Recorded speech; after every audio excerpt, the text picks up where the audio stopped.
नमस्कार दोस्तों, good morning, सुप्रभात। कैसे हैं आप लोग?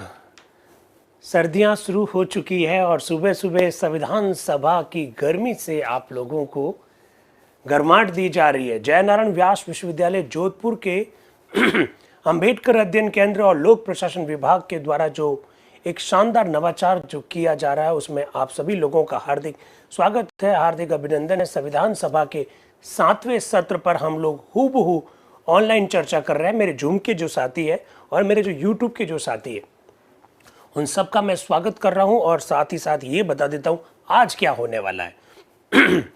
4 नवंबर 1948 को संविधान सभा का 7वां सत्र प्रारंभ हुआ।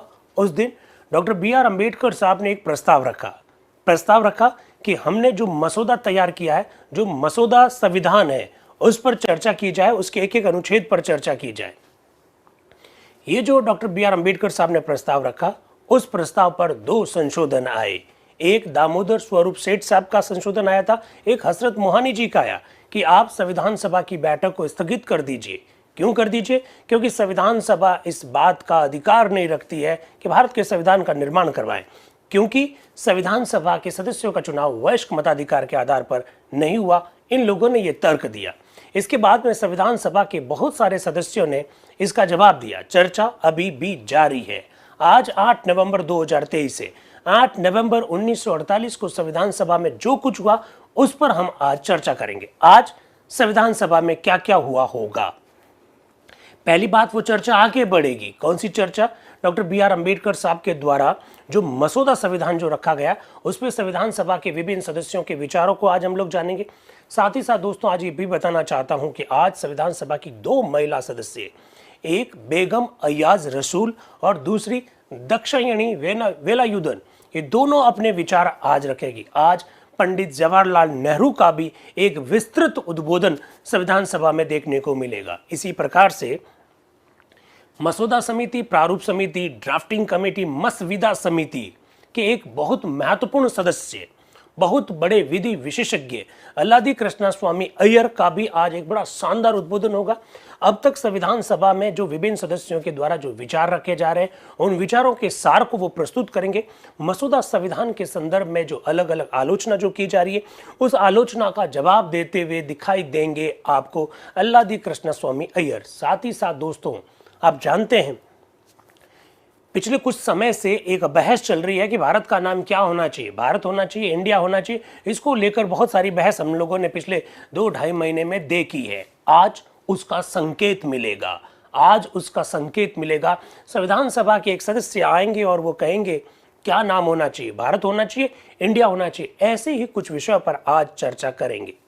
दोस्तों, आप सब लोग इस चर्चा में रोजाना जुड़ते हैं, यूट्यूब के साथी जुड़ते हैं, जूम के जो साथी जुड़ते हैं। वाकई में ये काबिल तारीफ है, क्योंकि हम भी एक मिशन पर हैं और इस मिशन में आपकी बहुत महत्वपूर्ण भूमिका है। मिशन ये है कि भारत के संविधान जो एक एलिट डॉक्यूमेंट बन रखा है, एक अभिजातीय वर्ग का दस्तावेज बन रखा है, उसे मास डॉक्यूमेंट, उसे जन जन का दस्तावेज बनाना है।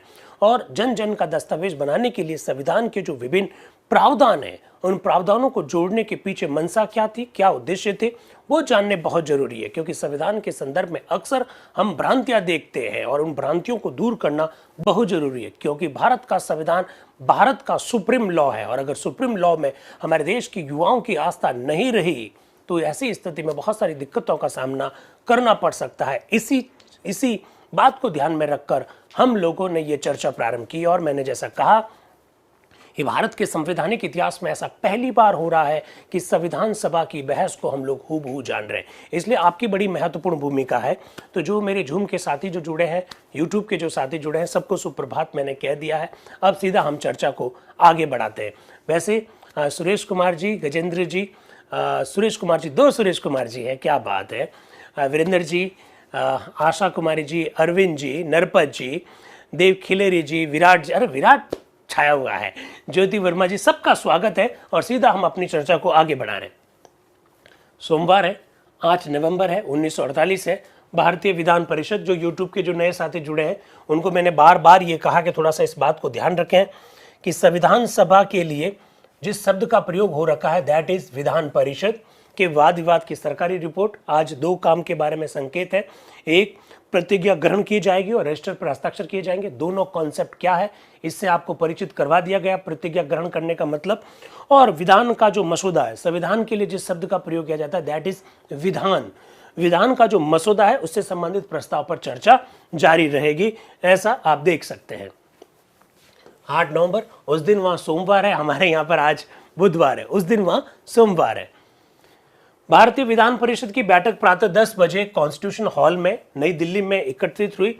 उपाध्यक्ष महोदय यानी डॉक्टर एच.सी. मुखर्जी इस बैठक की अध्यक्षता कर रहे हैं। डॉक्टर राजेंद्र प्रसाद साहब आज उपस्थित नहीं है, उनकी जगह पर एच.सी. मुखर्जी यानी हरेंद्र कुमार मुखर्जी सभा की अध्यक्षता कर रहे हैं। प्रतिज्ञा ग्रहण एच.पी. मोदी जो कि मुंबई से संविधान सभा के एक सदस्य बने हैं, उन्होंने आज रजिस्टर पर हस्ताक्षर किए और प्रतिज्ञा ग्रहण की प्रतिज्ञा ली, ऐसा आप समझ सकते हैं। फिर चर्चा जारी हो रही है और उपाध्यक्ष महोदय आज एक बात कहेंगे। उपाध्यक्ष महोदय आज क्या बात कहेंगे कि भाई संविधान सभा का जो अधिवेशन जो चल रहा है उसमें मसौदा जो संविधान का रखा जा रहा है, उस मसौदे पर बहुत सारे लोग अपने विचार व्यक्त करना चाहते हैं, संख्या उनकी ज़्यादा है, तो इसलिए काम करते हैं कि अपने पास इतना वक्त है नहीं, हमने दिन आगे बढ़ा दिया है। आज का दिन भी चर्चा वाला नहीं था लेकिन हमने दिन आगे बढ़ाया, ऐसा उन्होंने कहा।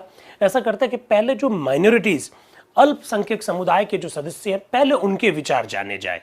तो आज देखेंगे कि संविधान सभा में बहुत सारे अल्पसंख्यक समुदाय के सदस्य जो है वो अपने विचार रखते हुए प्रतीत होंगे, आपको दिखाई देंगे, क्योंकि पहले उनको प्राथमिकता देने की बात भी कही गई। जरा देखिएगा, सभा का ये निर्णय रहा है कि हम लोग वाद विवाद का आज अंत कर देंगे।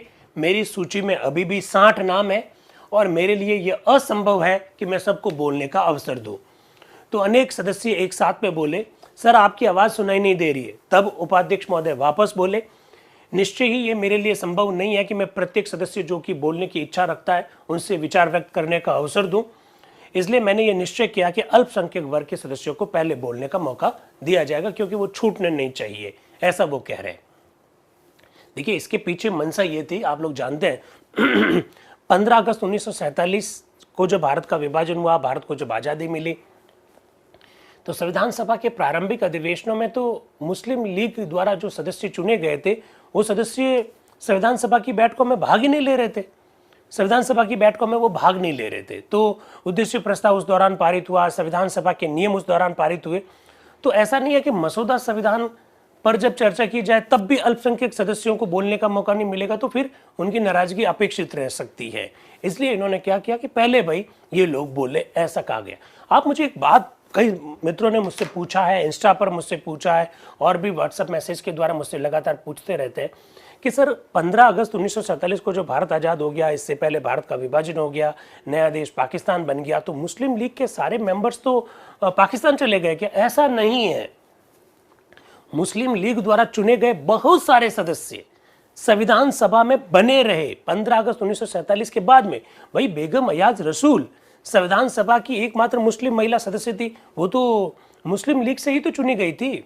हजरत मोहानी जी मुस्लिम लीग से चुनकर आए थे, इमाम हुसैन साहब मुस्लिम लीग से चुनकर आए थे। तो देश की आज़ादी का मतलब ये थोड़ी है कि मुस्लिम लीग के सारे सदस्य पाकिस्तान चले गए थे। कई सारे सदस्य जो कि मुस्लिम लीग से चुनकर आए थे, लेकिन देश की आज़ादी के बाद में भी उन्होंने भारत में रहना पसंद किया। और अभी आप एक एक करके नाम भी देखेंगे, बहुत सारे नाम आएंगे, बहुत सारे नाम आएंगे।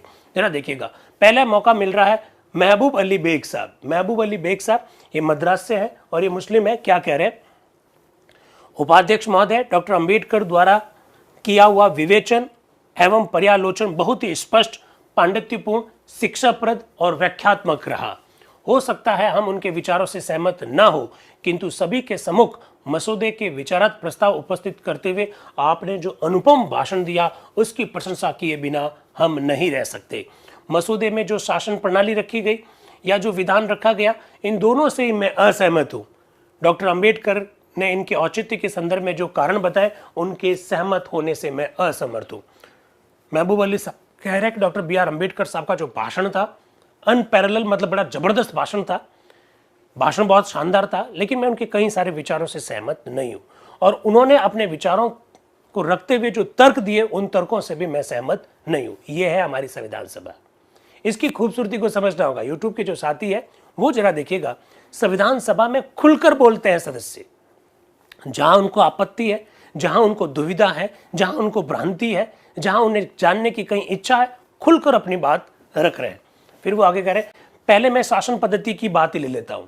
हमारे देश में पार्लियामेंट्री सिस्टम हो, हमारे देश में presidential system of the government हो, इसके बारे में डॉक्टर बी आर अम्बेडकर साहब का उद्बोधन हमने 4 नवंबर को देखा था। डॉक्टर बी आर अम्बेडकर साहब parliamentary system of the government Bharat में क्यों होनी चाहिए इसके पक्ष में तर्क दिए थे। Presidential system of the government Bharat में क्यों नहीं होने चाहिए इसके पक्ष में भी उन्होंने तर्क दिए थे। महबूब अली साहब उसी बात की ओर इशारा कर रहे हैं, जरा देखिए वो क्या कह रहे हैं।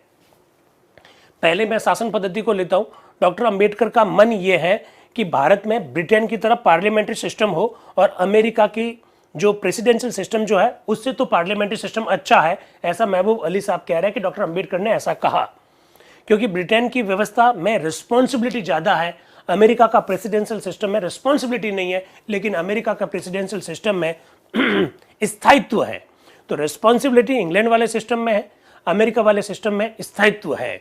और महबूब अली साहब कह रहे हैं कि डॉक्टर अंबेडकर साहब ने रिस्पॉन्सिबिलिटी वाले सिस्टम को प्राथमिकता दी, इसीलिए उन्होंने parliamentary system of the government को अपनाने पर बल दिया, ऐसा वो कह रहे हैं।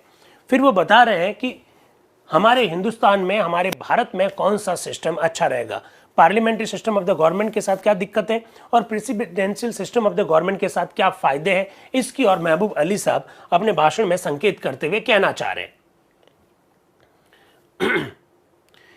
इसके बाद देखिए डॉक्टर बी आर अम्बेडकर साहब ने जो भी विचार रखे, चाहे ग्राम पंचायतों के बारे में रखे या केंद्र और राज्यों के बीच में विषय के बंटवारों के बारे में रखे या भारत में संघात्मक शासन होगा, एकात्मक शासन व्यवस्था होगी, उसके बारे में जो विचार रखे वो सबके एक एक करके महबूब अली साहब अपने विचार रखते हुए कह रहे। फिर वो कह रहे, ससम्मान डॉक्टर अम्बेडकर को मैं बताना चाहता हूं कि अति विविधता और अपरिवर्तनशीलता ही तो लिपिबद्ध संविधान के प्राण है, जिनके संदर्भ में डॉक्टर अंबेडकर का मत है कि उनसे बचना ही चाहिए। अब वो डॉक्टर बी आर अम्बेडकर साहब ने कहा उस बात को वो कह रहे हैं, उसका उल्लेखित करते कह रहे हैं, ब्रिटिश संविधान की तरह हमारा संविधान तो अलिखित रूप में है नहीं। ब्रिटिश संविधान के संदर्भ में तो ये बात है कि इतिहास के कालक्रम ने उसे ये रूप दे दिया। वहां का संविधान अलिखित है और ब्रिटेन वासियों की अपनी विशेष प्रकृति के लिए सर्वथा उपयुक्त रहा है, जिससे वो बिना किसी लिखित संविधान के भी अपना काम चला लेते हैं। ब्रिटेन की विचित्र संसदीय शासन व्यवस्था भी वहां की हुकूमत के लिए सर्वथा उपयुक्त रही है। अपरिवर्तनशीलता और अति विविधता, ये दोनों जिसकी डॉक्टर अंबेडकर शिकायत कर रहे हैं, लिपिबद्ध संविधान की आवश्यक और अपरिहार्य विशेषता है। हम नहीं चाहते हैं कि संविधान उतना लचीला हो कि कोई भी सरकार मूल अधिकारों में जैसा चाहे उल्लंघन करे। महबूब अली साहब अपने विचार स्पष्ट रूप से कहते हैं, हम बिल्कुल ऐसा संविधान नहीं चाहते हैं जिसमें कोई भी सरकार आए और जब चाहे मूल अधिकारों में बदलाव कर दे। हम इस प्रकार का संविधान नहीं चाहते, हम इतनी लोचशीलता भी नहीं चाहते हैं, ऐसा वो कह रहे हैं। तो बड़े जबरदस्त विचार आपको देखने को मिल रहे हैं। फिर आप देखिए महबूब अली साहब अल्पसंख्यकों के अधिकारों के संदर्भ में क्या बोल रहे हैं। यहां मैं बात शुरू करने से पहले ही आपको बता देना चाहता हूं, बहुत ध्यान से सुनिए मेरे YouTube के साथी और खासकर जूम के जो साथी जो जुड़े हुए वो जरा देखिएगा। यहां एक बहुत महत्वपूर्ण बात बता रहे हैं। भारत के संविधान में आज के दिन अल्पसंख्यकों के लिए किसी भी प्रकार का आरक्षण नहीं, आप जानते हैं अच्छी तरह से। SC को आरक्षण है, ST को आरक्षण है, EWS को आरक्षण है, आज की बात करें MBC का ना कॉन्सेप्ट भी दे रखा है और भी कई सारे हैं। लेकिन जिस मसौदे संविधान की हम बात कर रहे हैं, डेट है 8 नवंबर 1948 की। अल्पसंख्यकों के लिए क्या रिजर्वेशन की व्यवस्था की गई, क्या उनके लिए विशेष संरक्षण की व्यवस्था की गई तो क्यों की गई, नहीं की गई तो क्यों नहीं की गई, इन सब पर चर्चा आज करना बहुत जरूरी है। महबूब अली साहब संविधान सभा के एक मेंबर है, वो क्या कह रहे हैं जरा देखिएगा। अल्पसंख्यकों के अधिकारों के संदर्भ में एक बात कहना मेरे लिए नितांत आवश्यक है। मसौदे में कहीं भी कोई ऐसी व्यवस्था नहीं रखी गई जिसके द्वारा लोगों के पर्सनल लॉ की रक्षा हो सके। आप जानते हैं श्रीमान कि हिंदुस्तान में कई संप्रदाय ऐसे हैं जिनके संदर्भ में उनका अपना धर्मगत पर्सनल लॉ लागू होता है। पर्सनल लॉ के संदर्भ में भी कानून बनाया जा सकता है, किंतु ये बात इस दावे के खिलाफ होगी कि ये शासन एक पंथ निरपेक्ष शासन होगा, धर्म निरपेक्ष शासन होगा और नागरिकों के धार्मिक अधिकारों के संदर्भ में कोई हस्तक्षेप नहीं करेगा। मित्रों, आप लोग जानते हैं भारतीय संविधान का अनुच्छेद 44 देश में कॉमन सिविल कोड या यूनिफॉर्म सिविल कोड लागू करने की बात करता है। महबूब अली साहब इसी की ओर इशारा कर रहे हैं। वो ये कह रहे हैं कि साहब आपने इस प्रकार की कोई व्यवस्था संविधान में नहीं रखी है जिससे कि ये साबित होता है कि लोगों के पर्सनल लॉ यानी उनके जो व्यक्तिगत जो कानून है उसमें किसी भी प्रकार का हस्तक्षेप संविधान नहीं करेगा, सरकार नहीं करेगी, ऐसी व्यवस्था तो आपने नहीं की है। इसकी और वो इशारा करके कहना चाहते हैं। अब संरक्षण के संदर्भ में मैं एक बात कहूंगा। अब वो आरक्षण के बारे में आ रहे हैं। क्या कह रहे हैं? श्रीमान, मेरे कुछ मुस्लिम बंधुओं और खासकर मिस्टर करीमुद्दीन ने यह कहा कि अपने संप्रदाय के लिए वह संरक्षण नहीं चाहते। एक्चुअली में करीमुद्दीन साहब संविधान सभा के एक बहुत एक्टिव मेंबर थे और मैं बिल्कुल आपको बता देना चाहता हूं, करीमुद्दीन साहब उन 7 लोगों में से एक है जिन्होंने संविधान सभा में बहुत ज्यादा भाग लिया। 1 लाख से ज्यादा शब्द जिन लोगों ने बोले उनमें से करीमुद्दीन साहब भी एक है। करीमुद्दीन साहब जब अपना उद्बोधन दिया तो उन्होंने कहा कि हमारे मुसलमानों के लिए अलग से किसी भी प्रकार का रिजर्वेशन या संरक्षण की हमको आवश्यकता नहीं है, ऐसा करीमुद्दीन साहब ने कहा। महबूब अली साहब उसी बात को आगे बढ़ाते हुए कह रहे हैं कि हमारे कुछ मेंबर्स ने और खासकर करीमुद्दीन जी ने कहा कि हमें संरक्षण की आवश्यकता नहीं है। अब महबूब अली साहब क्या कह रहे हैं जरा देखिएगा। किंतु जब मैंने उनसे इस संदर्भ में बात की तो उन्होंने साफ साफ ये कहा कि जब पृथक निर्वाचन न रह जाएगा तो जो लोग भी संसद में आएंगे उनको बहुसंख्यक संप्रदाय ही मनोनीत करेगा और ऐसी हालत में ऐसा मुस्लिम उम्मीदवार संभवतः चुना ही ना जा सकेगा जो मुसलमानों का वास्तविक प्रतिनिधि हो। ऐसा प्रतीत होता है कि वह इसी कारण से संरक्षण नहीं चाहते। वो ये कह रहे हैं कि करीमुद्दीन साहब ने अपने उद्बोधन में जब कहा कि हमको संसद में किसी भी प्रकार का रिजर्वेशन नहीं चाहिए जैसा एससी और एसटी को आप देने जा रहे हैं, तो उनके पीछे उनका तर्क अलग था। तो अब वो इसको क्लियर करना चाहते हैं महबूब अली साहब। वो कह रहे हैं अगर हम ऐसा कोई रास्ता निकाल सके जिससे कि निर्वाचित मुस्लिम सदस्य अपने संप्रदाय का पूर्ण रूप से प्रतिनिधित्व कर सके तो फिर हमें कोई आपत्ति नहीं होनी चाहिए। अल्पसंख्यकों के संदर्भ में यदि ऐसा कोई उपाय, और उदाहरण के लिए ये उपाय निर्वाचन एकल संक्रमणीय पद्धति जो अनुपातिक पद्धति है वो बना दिया जाए तो इस संविधान के निर्माण के जो जिम्मेदार है तो उससे बड़ा ही काम हो जाएगा। यदि ऐसा कोई उपाय नहीं रखा जाता है, पृथक निर्वाचन नहीं रखा जाता है, तो संरक्षण के हटाने की बात अल्पसंख्यक उप समिति में तय पाई गई, उसका समर्थन करना मैं समझता हूं ऐसा कोई कार्य नहीं होगा जो मेरे संप्रदाय के मत के अनुकूल हो। ऐसा महबूब अली साहब अपने विचार को रखते हुए कह रहे हैं।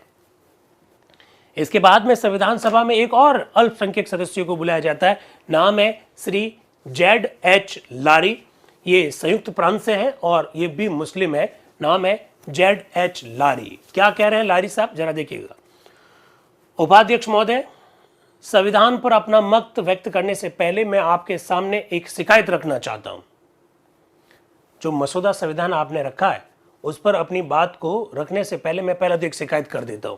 क्या है?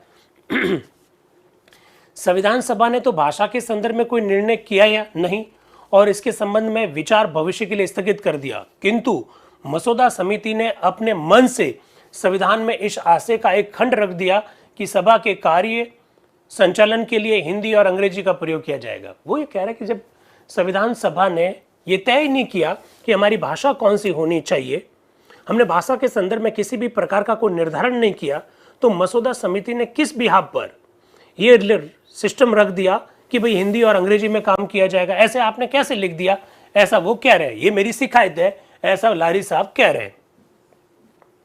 आज के समाचार पत्रों में मैंने इस आशय का एक समाचार देखा कि संयुक्त प्रांत और बिहार के मुस्लिम सदस्यों ने ये बात मान ली है कि देवनागरी लिपि में लिखी हिंदी सरकारी भाषा होगी।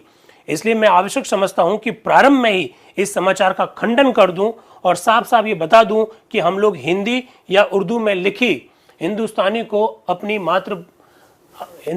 को ही अपनी मातृभूमि की राष्ट्रीय भाषा मानते हैं। जहां तक अंग्रेजी का संबंध है, मेरी राय में इसे कुछ दिनों के लिए रखना जरूरी है ताकि वे लोग जो हिंदुस्तानी नहीं जानते हैं सभा के वाद विवाद में अच्छा सहयोग दे सके। मद्रास के एक माननीय सदस्य ने ठीक ही कहा था कि भाषा साम्राज्य नहीं लादा जाना चाहिए, लिंग्विस्टिक इंपीरियलिज्म लागू नहीं किया जाना चाहिए। इस कारण इस सभा के कार्य संचालन के लिए हिंदी या उर्दू में लिखी हिंदुस्तानी या अंग्रेजी का ही प्रयोग किया जाए। वो कह रहे हैं हिंदी नहीं, हिंदी और उर्दू क्या कह रहे हैं के लिए हिंदी या उर्दू में लिखी हिंदुस्तानी हिंदुस्तानी या फिर अंग्रेजी भाषा का प्रयोग किया जाना चाहिए, ऐसा वो कह रहे हैं। फिर वो कह रहे हैं, अब मैं संविधान के मसौदे पर आता हूं जो इस उद्देश्य से बनाया गया है जिससे कि पंथ निरपेक्ष या धर्म निरपेक्ष राज्य की स्थापना हो सके। इस संदर्भ में हमें यह देखना होगा कि संविधान के लिपिबद्ध प्रावधानों से उनके स्वरूप तथा उनकी भावना से उन अभिष्टों की प्राप्ति में सहायता मिलती है या नहीं है जो लक्ष्य संबंधी प्रस्ताव में दिए गए हैं, ऐसा लारी साहब कह रहे हैं। तो आप देख सकते हैं कि बिल्कुल संविधान सभा के जो मेंबर्स हैं वो अपने विचार मसौदा के बारे में रख रहे हैं कि किस तरह से जो डॉक्टर बी.आर. अम्बेडकर साहब की अध्यक्षता वाली प्रारूप समिति ने जो मसौदा तैयार किया, उस मसौदा पर जो चर्चा की जा रही है उसकी चर्चा को आगे बढ़ा रहे हैं। पहले महबूब अली साहब और फिर Z.H. लारी साहब। लारी साहब आगे अपनी बात को क्या कहते हैं जरा देखिएगा। अब मैं मसौदे के उस भाग पर आता हूं जिसमें अल्पसंख्यकों के अधिकारों का विवरण है। इन अधिकारों के संदर्भ में मसौदे में जो पहली बात विचारणीय है वह है संरक्षित स्थानों के संदर्भ में प्रावधान। ये प्रावधान अपने संविधान की एक अपूर्व व्यवस्था है। उसके अनुसार अल्पसंख्यकों के हित संरक्षण की व्यवस्था यूं की गई है कि व्यवस्थापिका में उन्हें संरक्षित स्थान दे दिए जाए, पर उसमें यह सुनिश्चित नहीं है कि अपने प्रतिनिधियों के चुनाव से संबंधित अल्पसंख्यक वर्ग की कोई अपनी आवाज होगी। देखिए, कुल मिलाकर मैं ये कहना चाहता हूं कि जो मसौदा संविधान जो रखा जा रहा है उसके अंतर्गत हमारी जो भावी संसद है उस भावी संसद में अल्पसंख्यकों के लिए भी सीटें रखी गई है और इसी के बारे में अलग अलग सदस्य विचार रख रहे हैं। पहले देखा आपने कि किस तरह से महबूब अली साहब ने विचार रखे, अब लारी साहब अपने विचार रख रहे हैं कि भाई जो आपने आरक्षण या जो संरक्षण की जो व्यवस्था की है वो किस तरह से की है। फिर वो आगे क्या कहते हैं कि विधानमंडल में तो आपने संरक्षण की व्यवस्था कर दी अल्पसंख्यकों के लिए, लेकिन सरकारी नौकरी में तो नहीं की। वो शायद यही कह रहे हैं, आगे जरा देख लीजिए। अब मैं सरकारी नौकरियों के प्रश्न को लेता हूं। कितना विचित्र वैमनस्य है। अल्पसंख्यकों को विधान मंडलों में संरक्षित स्थान देने का प्रावधान तो संविधान में किया गया है, जो बिल्कुल व्यर्थ है। यदि सरकारी नौकरियों का सवाल आया वहां केवल इतना ही कह दिया गया कि उनकी मांगों पर विचार किया जाएगा। इसका मतलब यह हुआ कि मसौदा जो संविधान तैयार किया गया उसके तहत संसद में अल्पसंख्यकों का कैसा प्रतिनिधित्व होगा उसके बारे में तो प्रावधान किया गया, लेकिन सरकारी नौकरियों के बारे में यह कह दिया गया कि आगे विचार किया जाएगा। लारी साहब कह रहे कि बड़ा विचित्र स्थिति है। आप विधानमंडल में उनके लिए आरक्षण या संरक्षण की व्यवस्था कर रहे हो तो फिर सरकारी नौकरियों में क्यों नहीं कर रहे हो।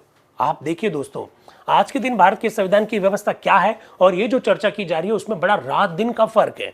You know very well that we don't have any type of the reservation for the minorities in the legislature. You are aware about it. But लारी साहब जो कह रहे हैं और जो मसौदा संविधान में जो बातें हैं उसमें नितांत फर्क नजर आ रहा है। सीधा सा मतलब है कि संविधान का निर्माण बड़ी विषम परिस्थितियों में किया गया। बहुत सारे मुद्दों पर चर्चा की गई, बहुत गंभीरता से चर्चा की गई। संविधान सभा के प्रत्येक सदस्य को अपनी बात को रखने का मौका दिया गया, उनकी जिज्ञासाओं का समाधान किया गया और ये सब प्रक्रिया से ही जाकर आगे जाकर संविधान का निर्माण हुआ। तो ये सब बातें आपको मालूम होनी चाहिए। फिर वो बात कह रहे हैं संयुक्त प्रांत में तथा अन्य प्रांतों में इस संदर्भ में गत महीनों का जो अनुभव है वो बतलाता है कि केवल मौखिक कामना ही पर्याप्त नहीं है। इस संदर्भ में प्रावधान होना चाहिए। अगर आप ये कह रहे हो कि भाई हम नौकरियों में अल्पसंख्यकों के मुद्दे पर विचार करेंगे तो बिल्कुल ये ठीक बात नहीं है। प्रावधान कीजिए। विचार करना और मौखिक शुभकामनाएं देने से हमारा काम नहीं चलेगा, ऐसा वो कह रहे हैं। फिर वो कह रहे हैं कि हमारे मुसलमानों के साथ क्या हुआ। फिर वो बता रहे हैं संयुक्त प्रांत की अवस्था को लीजिए। वो लारी साहब कह रहे हैं गत 12 महीनों की कार्रवाई का आप नतीजा देखें तो आप पाएंगे कि मुश्किल से 5% मुसलमान सरकारी नौकरियों में लिए गए हैं। अगर आप नौकरियों से निकाले गए, बर्खास्त किए गए लोगों की तालिका देखेंगे तो आपको मालूम होगा कि इसमें मुसलमानों की संख्या 75% है। अब देश में 1947-1948 में जो कुछ घटनाएं घटित हो रही है उसका एक नमूना वो रखने जा रहे हैं लारी साहब। वो कह रहे हैं कि देखिए हमारे संयुक्त प्रांत में पिछले 1 साल से क्या हुआ। सरकारी नौकरियों में मुश्किल से 5% मुस्लिम लिए गए और 75% को निकाल दिया गया। ये वो बात लारी साहब कह रहे हैं। इसलिए मैं कहता हूं संविधान का निर्माण कोई सामान्य परिस्थितियों में थोड़ी हुआ। कोई बाहर कोई ढोल नगाड़े और शांति जैसी परिस्थितियां नहीं थी। संविधान निर्माण बहुत विषम परिस्थितियों में हुआ। आंखें जिसे देख नहीं सकती, दिल उसके लिए रोता नहीं है, ये मैं अक्सर कहता हूं। तो दर्द हमको महसूस होना चाहिए कि हमारे संविधान का निर्माण किन परिस्थितियों में किया गया। लारी साहब जो कह रहे हैं उसी की ओर मैं इशारा कर रहा हूं। इसी बीच विशंबर दयालु त्रिपाठी जी बोलते हैं, जैसे वो कहते हैं कि 75% मुसलमानों को नौकरी से निकाल दिया गया एक साल में, तो विशंबर दयाल त्रिपाठी जी कहते हैं पाकिस्तान में फिर क्या हुआ। विशंबर दयालु त्रिपाठी कह रहे हैं आपके नेताओं ने पाकिस्तान में क्या किया। तो लारी साहब क्या कह रहे हैं, मेरे माननीय मित्र चाहते हैं कि मैं पाकिस्तान के पद चिन्हों पर चलूं, मैं वैसा करने के लिए तैयार नहीं हूं। आप पाकिस्तान का एग्जाम्पल क्यों दे रहे? पाकिस्तान में उन्होंने क्या किया, उससे हमको क्या मतलब है, हम तो हिंदुस्तान में रह रहे हैं ना, ऐसा वो कहना चाह रहे हैं। उपाध्यक्ष कह रहे शांति शांति शांति शांति। थोड़ा सा मामला गर्म होने लगा तो उपाध्यक्ष महोदय बोला अरे शांति प्लीज, शांति शांति। आगे चलिए। फिर लारी साहब कह रहे अपने अधिकारों का पट्टा मैंने पाकिस्तान को लिखकर नहीं दिया है, मैंने अपने अधिकारों का पट्टा पाकिस्तान को लिखकर नहीं दिया, मैंने भारत सरकार को अपने अधिकारों का पट्टा लिखकर दिया, इसलिए मुझे जो भी अधिकार मांगने हैं वो भारत सरकार से मांगने, पाकिस्तान में क्या हो रहा है इससे मुझे कोई मतलब नहीं है। वो ऐसा ही कहना चाह रहे हैं। मैं भारतीय नागरिक की हैसियत से यहां खड़ा हूं, पाकिस्तान क्या करता है और क्या नहीं करता है इससे मेरा कोई लेना देना नहीं है, लारी साहब ऐसा कह रहे हैं। एक माननीय सदस्य कह रहे हैं अच्छा तो आज आपको सद्बुद्धि आ गई, आज आपको बुद्धि आ गई। उपाध्यक्ष शांति शांति शांति, फिर वो एकदम शांति रखने की कोशिश कर रहे हैं। बड़ी विषम परिस्थितियां हैं भाई। उस समय देश का माहौल क्या था उसी का रिफ्लेक्शन आपको यहां दिखाई दे रहा है। फिर लारी साहब कह रहे हैं हम लोगों ने ये कभी नहीं कहा कि यहाँ के मुसलमान पाकिस्तान चले जाएंगे, हम इस भूमि की संतान है और इस नाते हमारा दावा है कि भारतीय नागरिकों के अधिकार हमें भी प्राप्त है, ऐसा लारी साहब कह रहे हैं। त्रिपाठी जी कह रहे हैं आपके यूपी आदि प्रांतों के नेता भी तो भाग गए।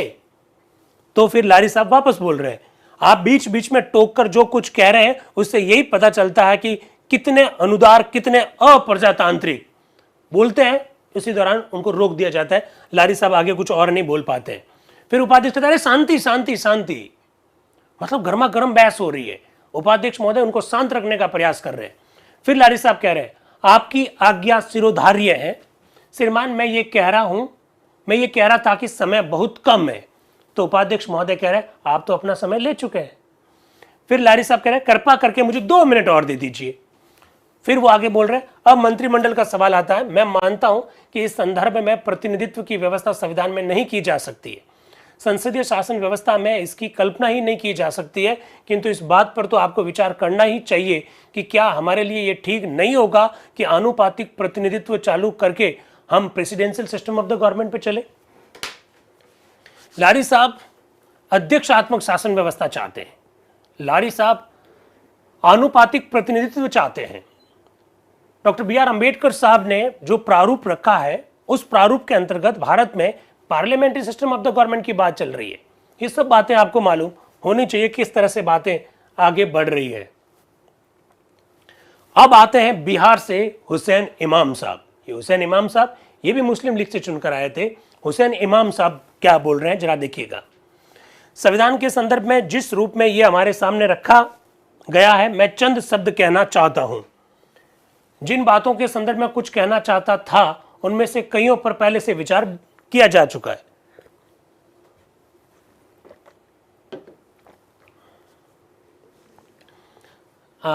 जूम वाले साथियों ये बातें आपको समझ में तो आ रही है। भारत का संविधान का निर्माण किन परिस्थितियों में हुआ उस पर हम चर्चा कर रहे हैं। मेरे YouTube के साथी कह रहे हैं सर ये बुक कहाँ मिलेगी। ये लोकसभा सचिवालय द्वारा प्रकाशित बुक है, अगर आप इसे खरीदना चाहते हैं तो लोकसभा सचिवालय से संपर्क कर लीजिए, आपको मिल जाएगी। पर आपको ये बुक पढ़ने की आवश्यकता नहीं है क्योंकि ऐसी 7 बुक्स हैं और ऐसी 7 बुक्स पढ़ेंगे तो लगभग 40-42 हज़ार पेजेस है, कैसे पढ़ेंगे आप।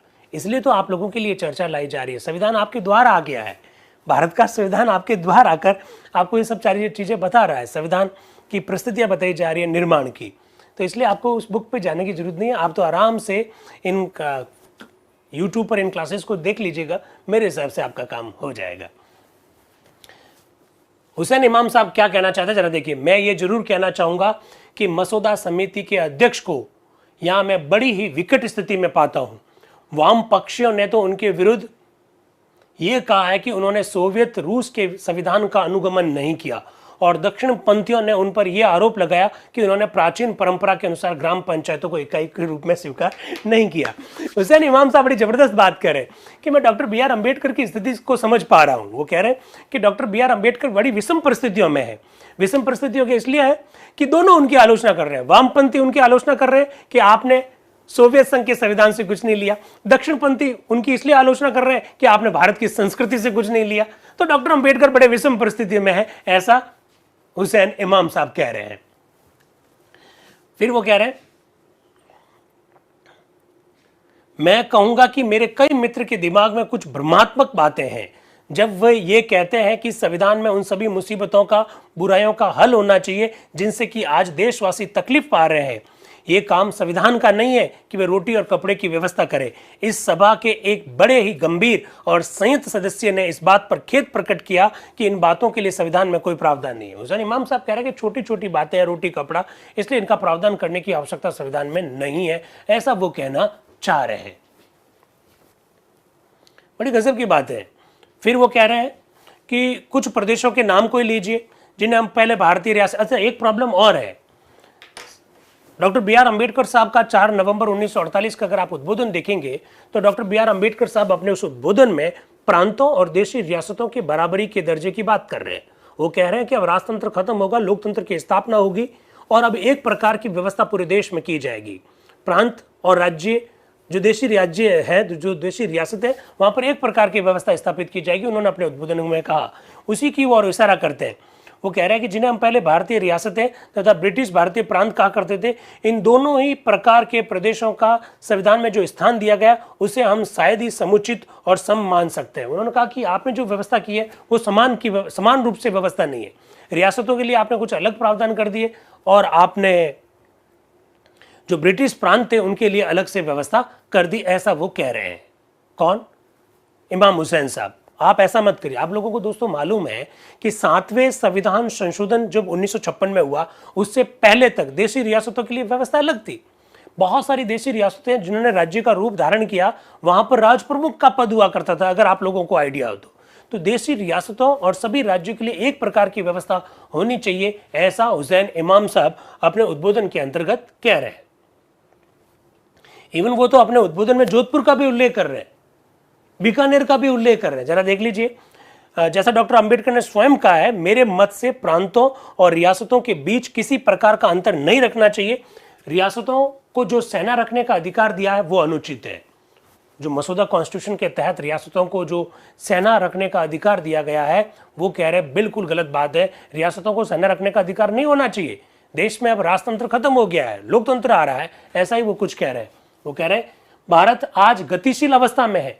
सरदार पटेल की सुबुद्धि और दृढ़ता से भारतीय रियासतों का प्रश्न कुछ हल हो गया और अब वे हमारी प्रगति में रुकावट नहीं कर गई। कल जोधपुर के प्रधानमंत्री जय नारायण व्यास जी ने, कल जोधपुर के प्रधानमंत्री ने तथा मध्य भारत के एक प्रतिनिधि ने यहां भाषण देते हुए कहा कि प्रांतों और रियासतों में एक रूपता होनी चाहिए और इससे मुझे बड़ी खुशी हुई है। जोधपुर का उल्लेख कर रहे हैं, जिस धरती से बैठकर मैं आपसे बात कर रहा हूं और जिस व्यक्ति के बारे में वो बात कर रहे हैं, उन्हीं व्यक्ति के नाम से हमारे विश्वविद्यालय का नाम है, जय नारायण व्यास। उनकी ओर इशारा करते हुए कहा कि कल उन्होंने जब कहा कि रियासतें और प्रांतों में एक रूपता होनी चाहिए, तो इमाम हुसैन साहब कह रहे हैं मुझे इससे बड़ी प्रसन्नता हुई, ऐसा इमाम हुसैन साहब कह रहे हैं। उन्होंने कहा कि राज्यों में और देशी रियासतों में फर्क नहीं होना चाहिए। फिर आगे वो क्या कह रहे हैं, मुझे इस बात पर भी बड़ा आश्चर्य हुआ कि डॉक्टर अंबेडकर जैसा वैधानिक कानून का विद्वान इस तथ्य को कैसे भूल गया कि संसदीय शासन व्यवस्था की जिम्मेदारी अध्यक्षात्मक शासन व्यवस्था से कम नहीं है।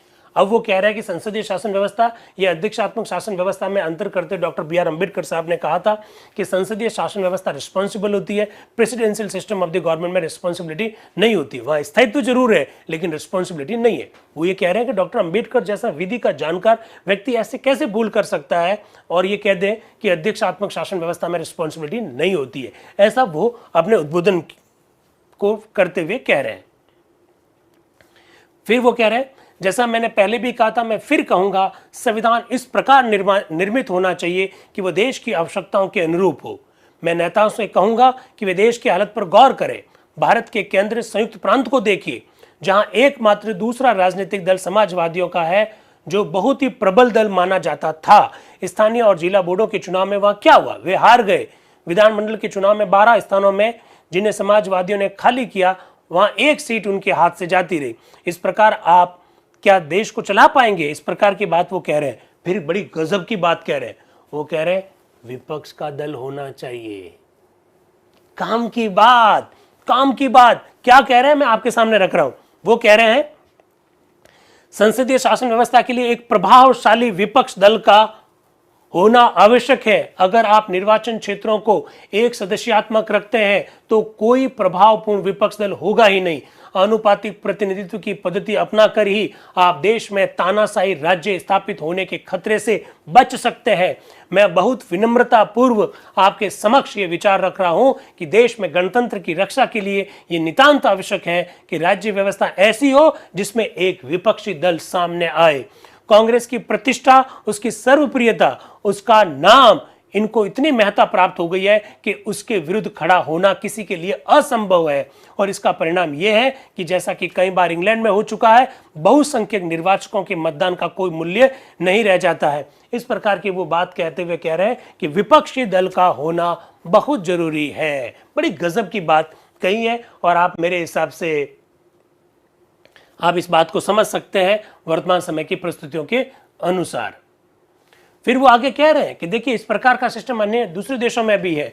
तो वो कहते हैं कि कुछ नाम ले रहे होते हैं कि इसी बीच में एल कृष्णस्वामी भारती, जो कि मद्रास से हैं, वो ये कह रहे हैं कि यूरोप के वह कौन से देश हैं जिसमें आम चुनाव में आनुपातिक प्रतिनिधित्व की प्रणाली लागू है। वो बार बार आनुपातिक प्रतिनिधित्व प्रणाली की बात कर रहे हैं। तो एल कृष्णस्वामी कह रहे हैं एक बार बताओ तो जरा, आप बार बार इसकी बात कर रहे हो कि यूरोप में ऐसा है, उस देश में ऐसा है, हमको भी ऐसा करना चाहिए, तो जरा बताओ तो दो कि यूरोप के कौन कौन से देशों में इस प्रकार की प्रणाली लागू है। तो हुसैन इमाम साहब कह रहे हैं अमेरिका में यह पद्धति चालू है। तो कई सारे सदस्य बोलते हैं नहीं नहीं, बिल्कुल नहीं, बिल्कुल नहीं। तो फिर वो कहते हैं स्विट्जरलैंड में यह प्रणाली लागू है। तो फिर बहुत सारे सदस्य बोलते हैं नहीं, स्विट्जरलैंड में भी यह प्रणाली लागू नहीं है। अन्य किसी देश में यह पद्धति ना भी चल रखी हो, पर हमारे देश के लिए तो ये आवश्यक है। वो कह रहे हैं आप अमेरिका का मना कर रहे हैं, आप स्विट्जरलैंड का मना कर रहे हैं, तो चलो ठीक है, किसी भी देश में लागू हो या नहीं हो, पर हमारे देश के लिए ये ठीक है। मतलब संविधान सभा के सदस्य एक से बढ़कर एक जानकार थे, अपने विषय के विशेषज्ञ थे, और जब भी कोई बात रखते थे तो बड़ा सोच समझकर बात को रखते थे। आप उदाहरण से समझ सकते हैं। तो हुसैन इमाम साहब के विचारों को आप देख रहे हैं कि किस तरह से वो अपनी बात को आगे बढ़ाते हुए कह रहे हैं। फिर वो कह रहे हैं श्रीमान, संविधान केवल एक ही बार बनता है। क्या गजब की बात कही। श्रीमान, संविधान केवल एक ही बार बनता है, ये एक ऐसी चीज नहीं है जो रोज रोज बनाई जाए। इसलिए सही और उचित बात यह है कि संविधान बनाने में शांत चित्त, गंभीरता पूर्वक सभी मसलों पर हम विचार करें, और ऐसा करते समय हमारे दिलों में कोई मलिनता नहीं हो, कोई छिपाव नहीं होना चाहिए, और ना यहां कोई उत्तेजना ही आने देनी चाहिए। मैं सभा से अनुरोध करूंगा कि वह अतीत को भूल जाए और जो भी परस्पर अपराध हुए हैं उन्हें क्षमा कर दें। रोज रोज ये बताया जाना कि पाकिस्तान की स्थापना के लिए हम जिम्मेदार हैं, बड़ा ही दुखद है सर। पाकिस्तान के निर्माण में कांग्रेस का भी उतना ही है हाथ है जितना कि अन्य किसी व्यक्ति का है। वो ये कह रहे हैं, बार बार हमको कहा जाता है हम पाकिस्तान के निर्माण के दोषी है, क्योंकि इमाम हुसैन साहब मुस्लिम लीग से थे। वो कह रहे हैं बार बार ये कहा जाना कि पाकिस्तान के निर्माण के लिए हम दोषी हैं, तो वो कह रहे हैं कि पाकिस्तान की स्थापना के लिए हम जिम्मेदार हैं, बड़ा ही दुखद है। पाकिस्तान के निर्माण में कांग्रेस का भी उतना ही हाथ है जितना कि अन्य किसी व्यक्ति का।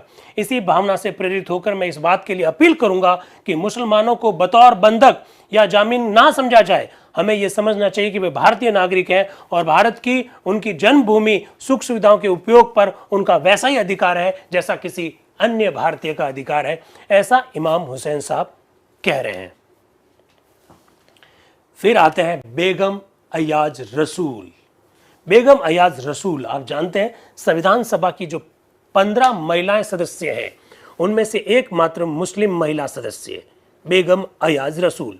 जैसा मैंने दोस्तों आप लोगों को पहले भी कहा था कि मुस्लिम लीग से चुने हुए भी कई सदस्य हमारी संविधान सभा में अंत समय तक रहे। उनमें से एक बेगम अयाज रसूल भी है, उनमें से एक इमाम हुसैन साहब भी है, उनमें से एक हसरत मोहानी जी भी है, उनमें से एक करीमुद्दीन साहब भी है। ये सब बातें आपको मालूम होनी चाहिए। बड़ा मिस इंटरप्रिटेशन है हमारी संविधान सभा के बारे में। ये मिस इंटरप्रिटेशन दूर करना ही तो हमारा उद्देश्य है। तो सर इसका पीडीएफ कहाँ मिलेगा? क्या करेंगे भाई पीडीएफ से, हम आपको रख रहे हैं ना आपके लिए, और वैसे भी तो ये आपको तो यूट्यूब पे सब दिख ही रहा है। अब बेगम अयाज रसूल आ रही है, संयुक्त प्रांत से है, मुस्लिम है। उपाध्यक्ष माननीय डॉक्टर अंबेडकर ने मसौदे के संदर्भ में बड़े ही पांडित्यपूर्ण और सरल व्याख्या यहाँ उपस्थित की है। मैं उनका अभिवादन करती हूँ। उनको तथा मसौदा समिति ने जो काम संपादित करना था वह कोई सरल काम नहीं था, और निश्चय ही वो इसके लिए धन्यवाद के पात्र हैं। श्रीमान संविधान निर्माण में अपना कोई भी सहयोग हो, इसे मैं परम सौभाग्य की बात मानती हूँ। यह अवसर कितना पवित्र है इसे मैं भली भांति समझती हूँ। 2 शताब्दियों की पराधीनता के बाद भारत दास्य कारावास से निकलकर आज स्वतंत्रता की रश्मियों का आलोक देखने में समर्थ हुआ है। आज इस ऐतिहासिक अवसर पर हम स्वतंत्र भारत के संविधान निर्माण हेतु एकत्रित हुए हैं। हमारा संविधान ऐसा होना चाहिए जो हमारे भविष्य का स्वरूप निश्चित करता हो और इस महादेश में बसने वाले 30 करोड़ नर नारियों के सामाजिक, राजनीतिक और आर्थिक अवस्थी का रूप निर्धारण करता हो। इसलिए हमें अपनी जिम्मेदारियों से पूर्णतः अवगत हो जाना चाहिए। ऐसा बेगम अयाज रसूल के इनिशियल रिमार्क्स हैं। इनिशियल स्टेज में वो डॉक्टर BR अम्बेडकर साहब और मसौदा समिति के सदस्यों का धन्यवाद ज्ञापित करते हुए कह रही है कि आपने बड़ा जबरदस्त मसौदा तैयार किया, बहुत शानदार मेहनत तैयार की। फिर वो संविधान की इंपॉर्टेंस क्या है उस पर अपनी बात को इनिशियल रिमार्क्स के अंतर्गत रख रही है। फिर वो आगे आती है, क्या कह रही है? इस तथ्य के संदर्भ में कि हमारे बहुत से प्रावधान अमेरिका, इंग्लैंड, कनाडा, ऑस्ट्रेलिया और स्विट्जरलैंड आदि के संविधानों से लिया गया, यहाँ बहुत कुछ कहा गया है। इस प्रकार अनुकरण करने में मुझे तो कोई क्षति नजर नहीं आती है। अब बेगम अयाज रसूल कह रही है कि यहाँ कहा गया कि हमने कुछ बातें अमेरिका से ली, कुछ इंग्लैंड से ली, कुछ कनाडा से लिया, कुछ स्विट्जरलैंड से लिया। आगे वो कह रही है अगर हमने ये लिया है तो मुझे इसमें किसी भी प्रकार की कोई क्षति नजर नहीं आती है। क्या कह रही है? हाँ, ये जरूरी है कि ऐसा करने में हम अपने राष्ट्र के हितों, उसके कल्याण और सुख संपत्ति का सदा ध्यान रखना चाहिए। इसमें कोई शक नहीं है कि यह मसौदा इस प्रकार बनाया गया है जो वर्तमान शासन व्यवस्था में ठीक ठीक बैठ सके। पर आज जो देश के हालात है उसमें ऐसा करना लाजिमी है। ये तो मानना ही होगा कि हम सब एक विशेष प्रकार की शासन व्यवस्था के आदी हो गए हैं। यदि संविधान के मसौदे में वर्तमान शासन व्यवस्था में आमूल परिवर्तन किया जाता तो देश में एक अव्यवस्था और गड़बड़ी पैदा हो जाती। बड़ा गजब की बात कही। संविधान के संदर्भ में एक आलोचना के रूप में हम लोग ये देखते हैं कि 1935 के अधिनियम की बहुत सारे प्रावधान हमने भारत के संविधान में एज इट इज शामिल कर लिए। तो लोग ये कहते हैं कि साहब ये तो 1935 के अधिनियम का पेस्ट है, कट एंड पेस्ट है।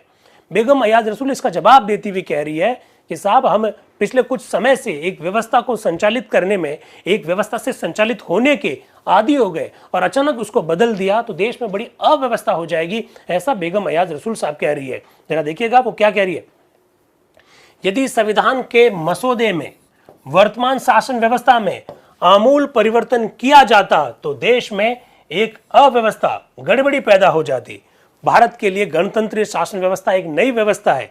यहाँ के लोग शताब्दियों के स्वेच्छाचारी शासन के आदी हो गए हैं। इसलिए सर्वोत्तम मार्ग यही होगा कि परिवर्तित स्थितियों के अनुसार उसमें थोड़ा बहुत फेरबदल करके उसको कुछ काल तक के लिए लागू रखा जाए।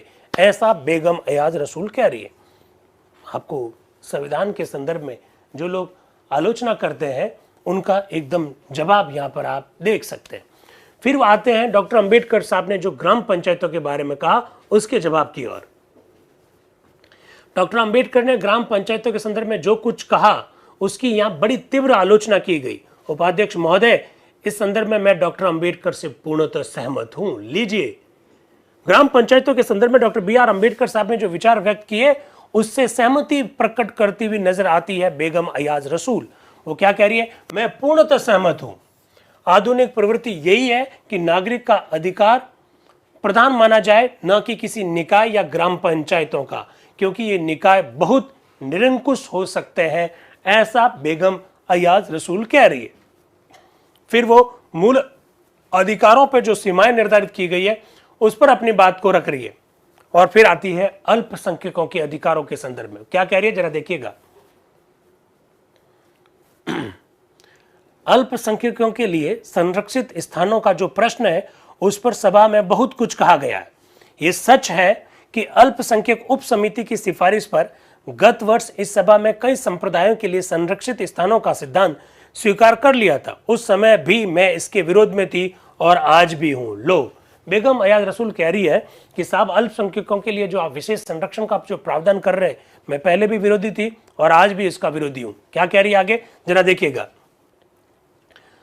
जैसा कि कई माननीय सदस्यों ने अपने भाषणों में कहा है कि नौकरियों के संदर्भ में अल्पसंख्यकों को अवश्य ही संरक्षण मिलना चाहिए, और मुझे आशा है कि जब हम इस प्रश्न पर आएंगे तो सभा इस बात पर गंभीरता से विचार करेगी। विधानमंडल में हमको संरक्षण नहीं चाहिए, लेकिन नौकरियों में आप दे दीजिए, कोई दिक्कत नहीं है, ऐसा वो कह रहे हैं।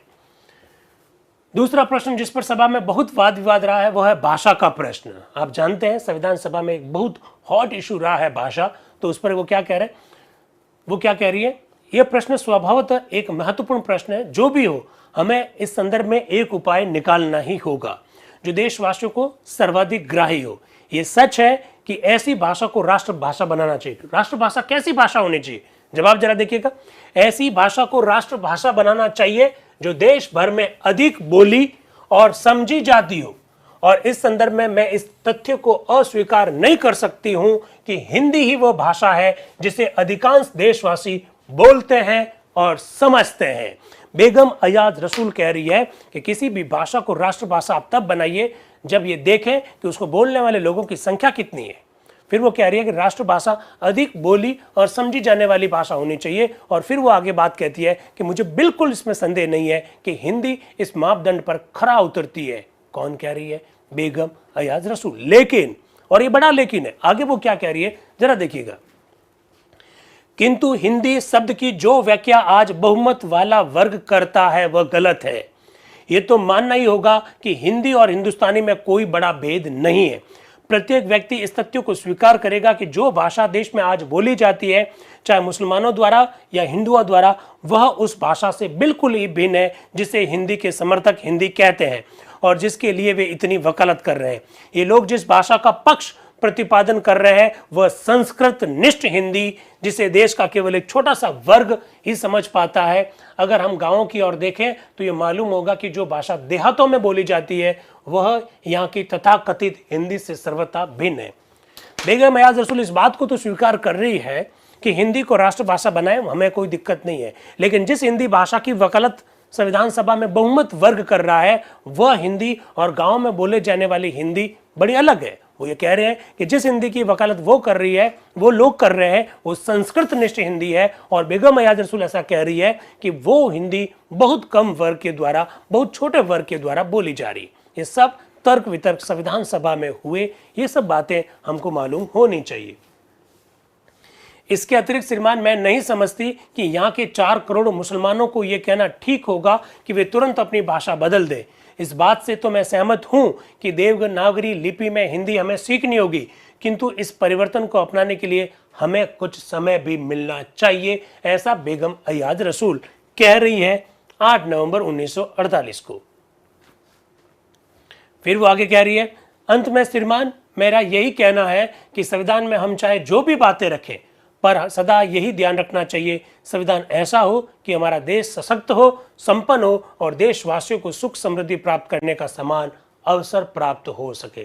बड़ी गजब की बात उन्होंने कही। इसके बाद में आते हैं डॉक्टर मनमोहन दास। ये पश्चिम बंगाल से हैं मनमोहन दास। ये क्या कह रहे हैं जरा देखिएगा।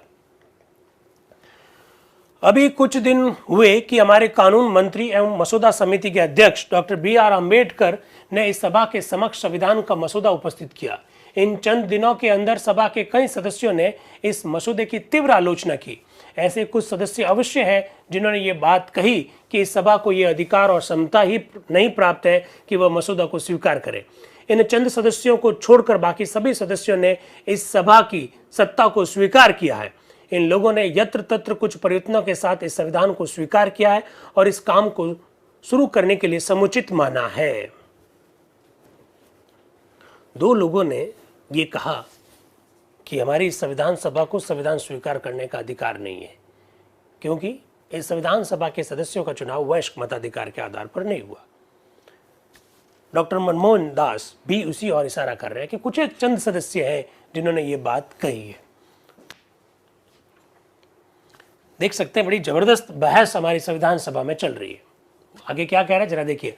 अल्पसंख्यक समस्या के संदर्भ में एक बात मैं कहना चाहता हूं, संविधान में अल्पसंख्यकों के संरक्षण की जो व्यवस्था है उनके कारण कुछ लोग आकृष्ट हैं। कोई भी व्यक्ति ये बात नहीं अस्वीकार कर सकता कि देश में कई अल्पसंख्यक वर्ग वर्तमान है। इस तथ्य को हम चाहे जितना भी अस्वीकार क्यों ना करें, पर इससे ये अल्पसंख्यक विलुप्त तो नहीं हो जाएंगे। गणतंत्र का अर्थ यही है, बहुमत का शासन। जैसा कि आप जानते हैं श्रीमान, बहुसंख्यक वर्ग का ही सदा शासन रहता है और अल्पसंख्यकों को उनकी कृपा पर निर्भर रहना पड़ता है। बहुसंख्यक वर्ग के लिए जरूरी नहीं है कि वह अल्पसंख्यकों से डरे। हाँ, बहुसंख्यक वर्ग का यह कर्तव्य अवश्य है कि वह अल्पसंख्यकों की रक्षा करे, जिससे कि उनके हृदयों में सुरक्षा और विश्वास का भाव उत्पन्न हो। मेरी समझ से तो आज भारत के अल्पसंख्यक वर्ग बहुसंख्यक संप्रदाय से जो पाना चाहते हैं और जिसके लिए वस्तुतः वे पात्र हैं, वो ये है कि बहुसंख्यक वर्ग उनकी समस्याओं के प्रति सहानुभूतिपूर्वक विचार करे और उनसे विरोध विचार न रखे, उनका विरोध भाव न करे। इस सभा के एक ख्यातिनाम सदस्य ने यहाँ एक बड़ा ही युक्त प्रश्न उठाया है। आपने कहा कि भारतीय संविधान के मसौदे में विश्व के अन्य देशों के संविधानों से बहुत सी बातें लिए, पर स्वयं अपने इस प्राचीन देश से, अपनी संस्कृति से हमने कुछ भी नहीं लिया। उनका यह अभिप्राय है कि मसौदे में यहाँ की पुरानी ग्राम पंचायत को स्थान नहीं दिया गया। हमारा राष्ट्र एक भावुक और आदर्श प्रधान राष्ट्र है और हर प्राचीन एवं अतीत की वस्तु की और हमारा स्वाभाविक झुकाव है और प्रेम होता है। इस सभा के कई सदस्यों ने मसौदा समिति के अध्यक्ष की आलोचना इस बात के लिए की है कि उन्होंने मसौदे में यहाँ की ग्राम पंचायतों का स्थान नहीं दिया। उन्होंने यही मान रखा कि एक संविधान एक व्यक्ति की कृति है और इस बात को वे भूल गए कि संविधान निर्माण के लिए मसौदा समिति नाम का एक निकाय बना है। वो ये कह रहे हैं, डॉक्टर मनमोहन दास, वो कह रहे हैं कि आपने डॉक्टर बी.आर. अम्बेडकर की आलोचना करी, जबकि डॉक्टर बी.आर. अम्बेडकर अकेले नहीं है, मसौदा समिति है और वो एक निकाय है, उसने मसौदा तैयार किया है। एक आश्चर्य की बात है कि मसौदा समिति और उसके अध्यक्ष दोनों ने ही ग्राम पंचायतों को संविधान में रखना भूल गए और इस बात की और उनकी दृष्टि ही नहीं गई।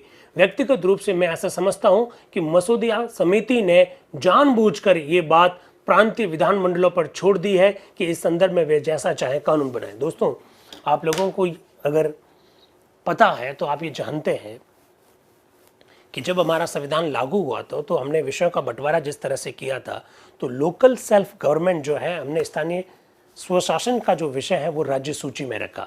उसी की ओर वो कह रहे हैं कि मसौदा समिति ने जानबूझकर ग्राम पंचायतों के संदर्भ में कानून बनाने की जो जिम्मेदारी है वो जिम्मेदारी किसके ऊपर छोड़ दी? राज्य विधानमंडल पर छोड़ दी। ये उसी की ओर इशारा कर रहे हैं, ऐसा वो कहना चाह रहे हैं। वस्तुतः कई प्रांतों में तो इस दिशा में कानून बनाने का काम शुरू भी हो गया है। मैं यहाँ संयुक्त प्रांत की ग्राम पंचायत बिल की ओर संकेत कर रहा हूँ। संविधान में ऐसी कोई बात नहीं है जिससे प्रांतों पर हम इस दिशा में कानून बनाने पर कोई रोक लगती है। बड़ी गजब की बात उन्होंने कही है। उन्होंने कहा भी राज्य विधानमंडल पर छोड़ा गया कि वो ग्राम पंचायतों या पंचायत राज संस्थाओं या स्थानीय स्वशासन के बारे में कानून बनाए।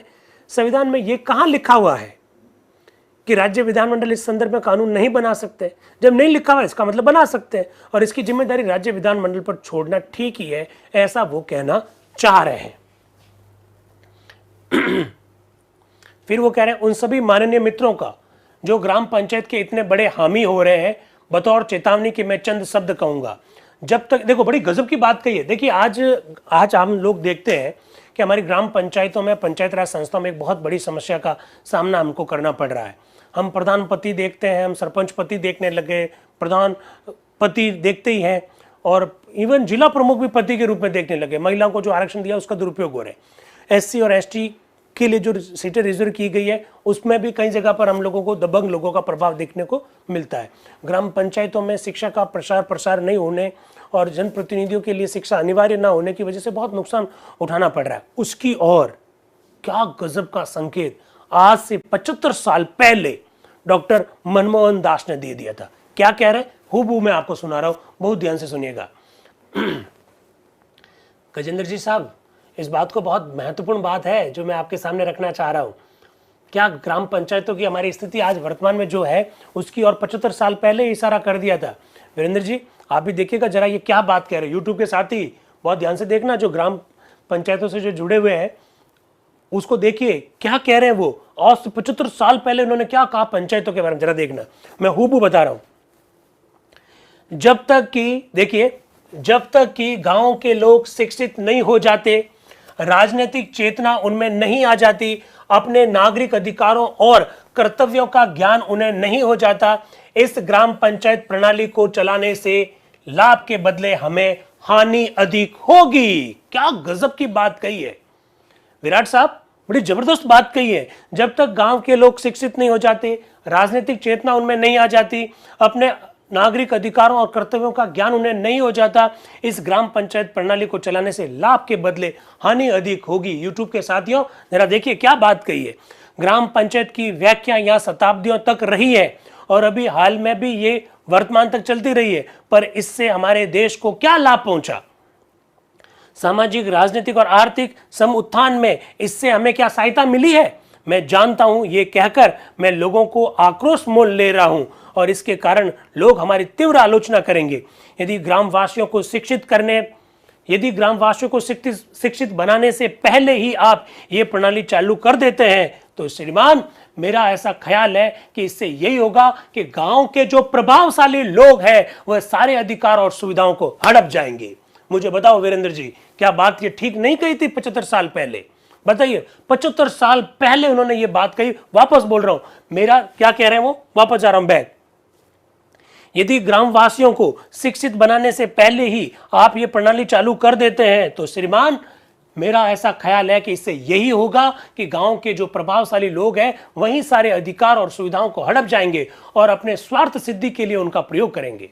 गांव के जमींदार, ताल्लुकदार, महाजन और ब्याज पर रुपए देने वाले लोग इस पद्धति का लाभ उठाकर गांव के गरीब, कम शिक्षित और कम सुसंस्कृत लोगों का शोषण करने लग जाएंगे। बताओ, 75 साल पहले ये बात कह दी उन्होंने। क्या गजब के लोग थे। जब हम संविधान सभा के सदस्यों को देवदूत से कम नहीं की संज्ञा देते हैं, हम ये कहते हैं वो देवदूत से कम नहीं थे, तो इसके कारण यही है कि जो बातें आज भी हम समझने के लिए तैयार नहीं है, जब कुछ बातों को लेकर हम आज भी अपने मस्तिष्क को इतना परिपक्व नहीं बनाए, जबकि इतनी आधुनिक सुख सुविधाएं, इतने रिसोर्स के साथ हम लोग जी रहे हैं, उन लोगों ने उन विषम परिस्थितियों में देश के बारे में वो सब कुछ कल्पना कर ली जो आज हम देख रहे हैं।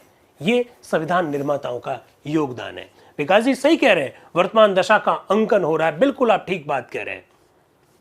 रक्षित कई भाई कह रहे हैं कि बड़ी दूरदर्शी सोच थी। बिल्कुल सही कह रहे हैं आप। चलिए बात को आगे बढ़ाते हैं। इन्हीं शब्दों के साथ मैं इस प्रस्ताव का हार्दिक समर्थन करता हूं जिसे मसौदा समिति के अध्यक्ष ने विचारार्थ उपस्थित किया है, ऐसा वो कह रहे हैं।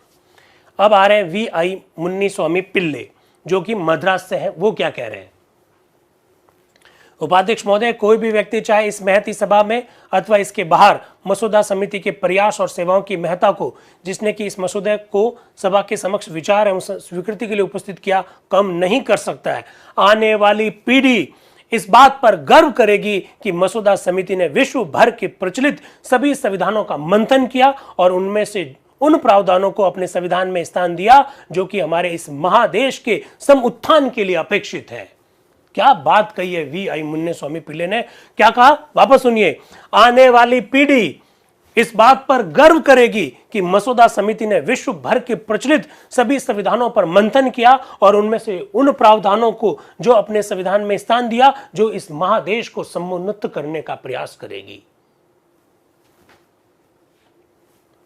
देख लीजिए, संविधान की विभिन्न धाराओं पर विचार करते समय हमें देखना चाहिए कि इससे उन लोगों को जो पीड़ित है, गरीब है और उन संप्रदायों को जिनकी अब तक सदा उपेक्षा की गई है, सुरक्षा प्राप्त होती है या नहीं है। उन्होंने कहा कि आप संविधान के प्रावधानों पर विचार कर रहे हैं, आपकी कसौटी एक ही होनी चाहिए कि संविधान के विभिन्न प्रावधान से जो हमारा गरीब है, जो हमारा गांव में रहने वाला जो लोग है, जो निचले तबके के जो लोग हैं, उससे उनको सुरक्षा प्राप्त होती है या नहीं होती है। अगर प्राप्त होती है तो संविधान बहुत अच्छा है और अगर प्राप्त नहीं होती है तो इसका कोई मतलब नहीं है। इसलिए गांधी जी ने एक बहुत सुंदर सी उक्ति कही है, हमारे सभी कार्यों का मूल्यांकन वो एक अंतिम व्यक्ति होना चाहिए कि उससे उसको कोई फायदा पहुंच रहा है कि नहीं पहुंच रहा है। क्या गजब की बात यहां रख दी गई है संविधान सभा में। किशन भाई क्या कह रहे हैं, आज यही हो रहा है। बिल्कुल यही हो रहा है। तो ये सब बातें समझने की आवश्यकता है। फिर कह रहे हैं संविधान की एक विशेषता है कि बेगार प्रथा का इसमें अंत कर दिया गया। अगर गांव में किसी आम काम के लिए मजदूरों की जरूरत होती है तो इन मजदूरों के कामों को करने के लिए ये अभागे हरिजन ही पकड़े जाते हैं। संविधान में बेगार प्रथा को उठाने के लिए जो प्रावधान आपने रखे हैं उससे निश्चय ही आप इस संप्रदाय का उत्थान कर रहे हैं। आप लोग जानते हैं दोस्तों कि गांव में पहले बेगार प्रथा रही है, उसी की और मुन्ने स्वामी पिल्ले जी कह रहे हैं कि आपने एक समुदाय को बहुत ज़्यादा फायदा पहुंचा दिया है बेगार प्रथा का अंत करके, क्योंकि मसौदा संविधान में बेगार प्रथा का अंत कर दिया गया है। क्या हुआ भाई? यस।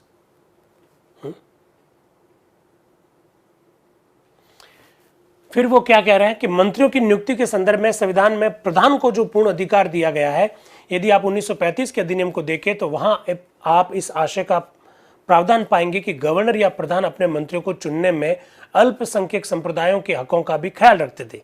इस मसौदे में ऐसा कोई प्रावधान नहीं किया गया। वो ये कह रहे हैं कि साहब 1935 के अधिनियम में ये व्यवस्था थी कि प्रधानमंत्री या गवर्नर जो भी था वो अपने मंत्रियों को चुनता था और अल्पसंख्यक समुदाय के लोगों को भी नियुक्त करने के लिए वो ध्यान रखेगा, इस प्रकार का प्रावधान था। आपने इस प्रकार का प्रावधान इसमें तो नहीं किया, ऐसा वो कह रहे हैं।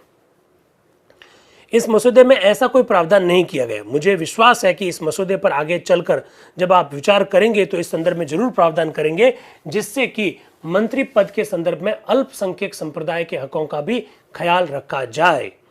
अंत में अब मैं भाषा के प्रश्न की ओर आता हूं। राष्ट्रभाषा के संदर्भ में बड़ा जबरदस्त मतभेद है। जहां तक मेरे अपने संप्रदाय का संबंध है, उसकी 1% जनसंख्या ने भी हिंदी या हिंदुस्तानी को अभी नहीं अपनाया है। मुन्ने स्वामी पिल्ले जो कि मद्रास से आते हैं, वो इस प्रकार की बात कह रहे हैं। तो भाषा को लेकर जबरदस्त हमारे संविधान सभा में बात हुई है। संविधान सभा में आज दूसरी महिला, पहले बेगम अयाज रसूल ने अपने विचारों को रखा था, अब दूसरी महिला आ रही है श्रीमती दाक्षायणी वेलायुधन जो कि मद्रास से है। दाक्षायणी वेलायुधन आज विचार रखने के लिए आ रही है। आज ये दूसरी महिला है जो संविधान सभा में अपने विचारों को रखेगी। क्या कह रही है जरा देखिएगा। उपाध्यक्ष महोदय, अब जबकि संविधान विचारार्थ हमारे सामने आ गया है, मैं उसके संदर्भ में अपना मत व्यक्त करने की अनुमति आपसे चाहती हूं। मसौदा समिति के योग्य एवं सुवक्ता अध्यक्ष ने भारतीय गणतंत्र के संविधान निर्माण में प्रशंसनीय रूप से अपना कर्तव्य पालन किया है। मेरा ये ख्याल है कि चाहने पर भी वह उन मुख्य सिद्धांतों के बाहर नहीं जा सकते थे जिनके आधार पर हमें सत्ता हस्तांतरित हुई। और वो कह रहे हैं कि जो डॉक्टर बी आर अम्बेडकर साहब के नेतृत्व में मसौदा समिति ने जो कुछ भी काम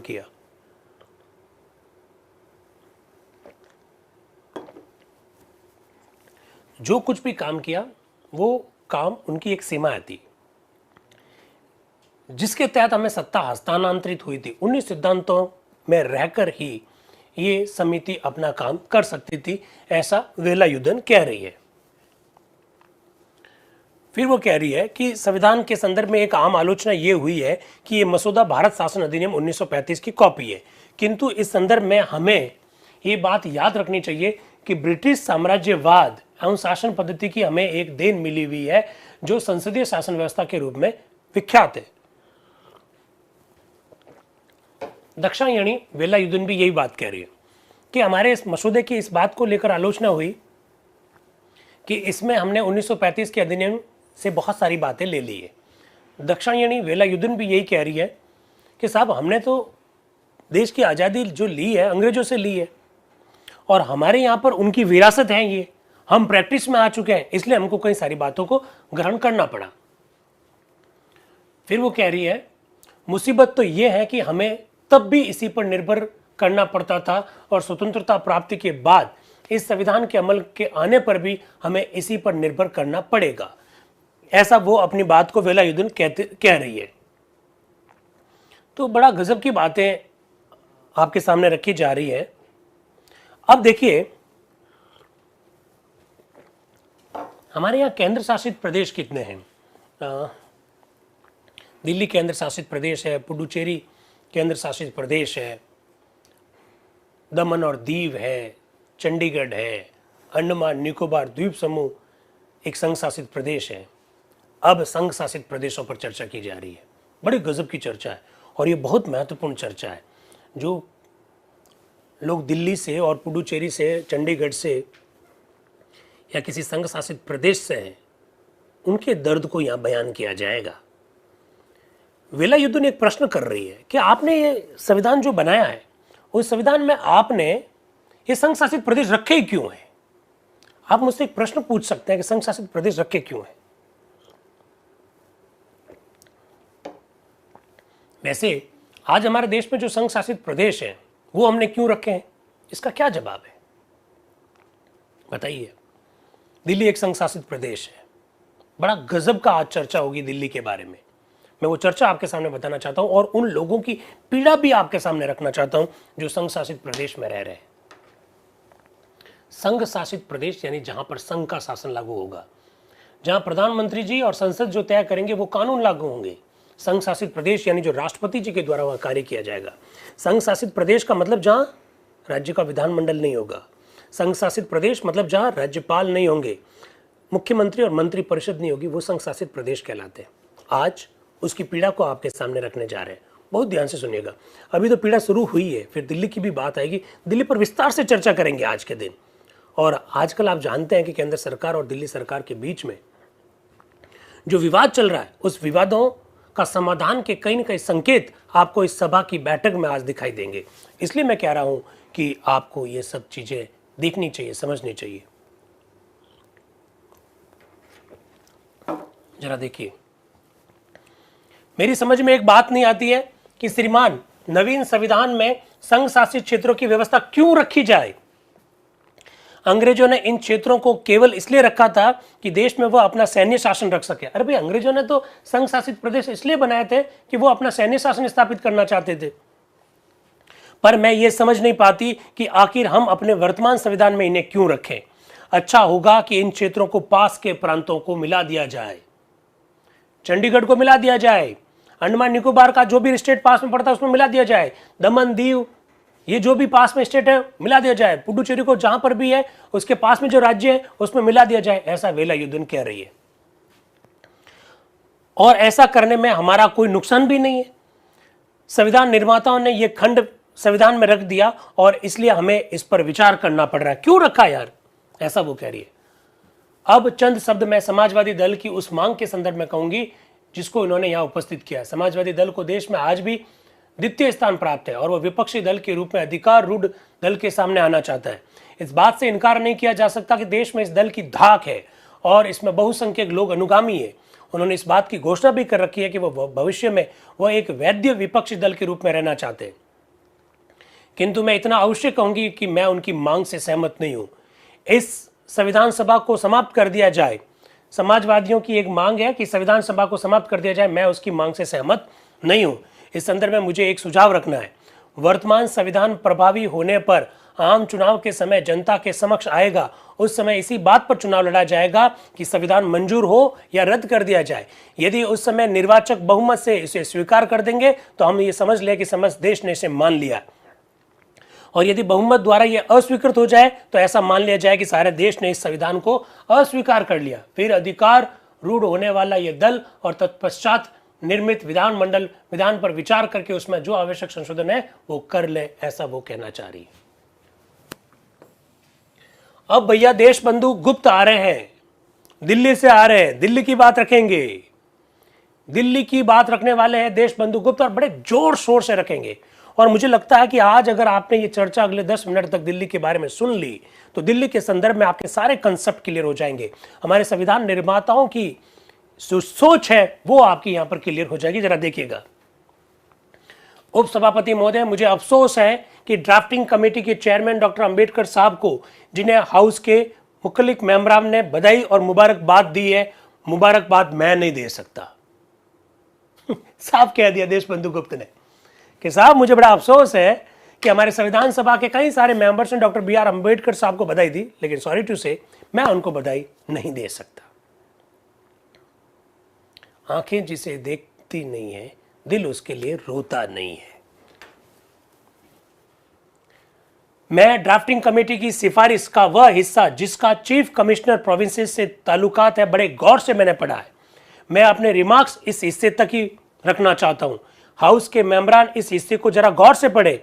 जनाब सदर, आपको मालूम होगा कि चीफ कमिश्नर प्रोविंसेस का मसला जिस वक्त इस कॉन्स्टिट्यूएंट असेंबली के सामने आया था, उस वक्त भी ड्राफ्टिंग कमेटी ने जो सिफारिश की थी वह यह थी कि चीफ कमिश्नर प्रोविंसेस का तरीका हुकूमत वही रहे जो अब तक चला आया है। हिंदुस्तान की दुनिया बदल गई, मुल्क को स्वराज मिल गया, लेकिन दिल्ली और दूसरे चीफ कमिश्नर प्रोविंसेस की जितनी बड़ी आबादी है उनकी एडमिनिस्ट्रेशन की कोई आवाज नहीं हुई।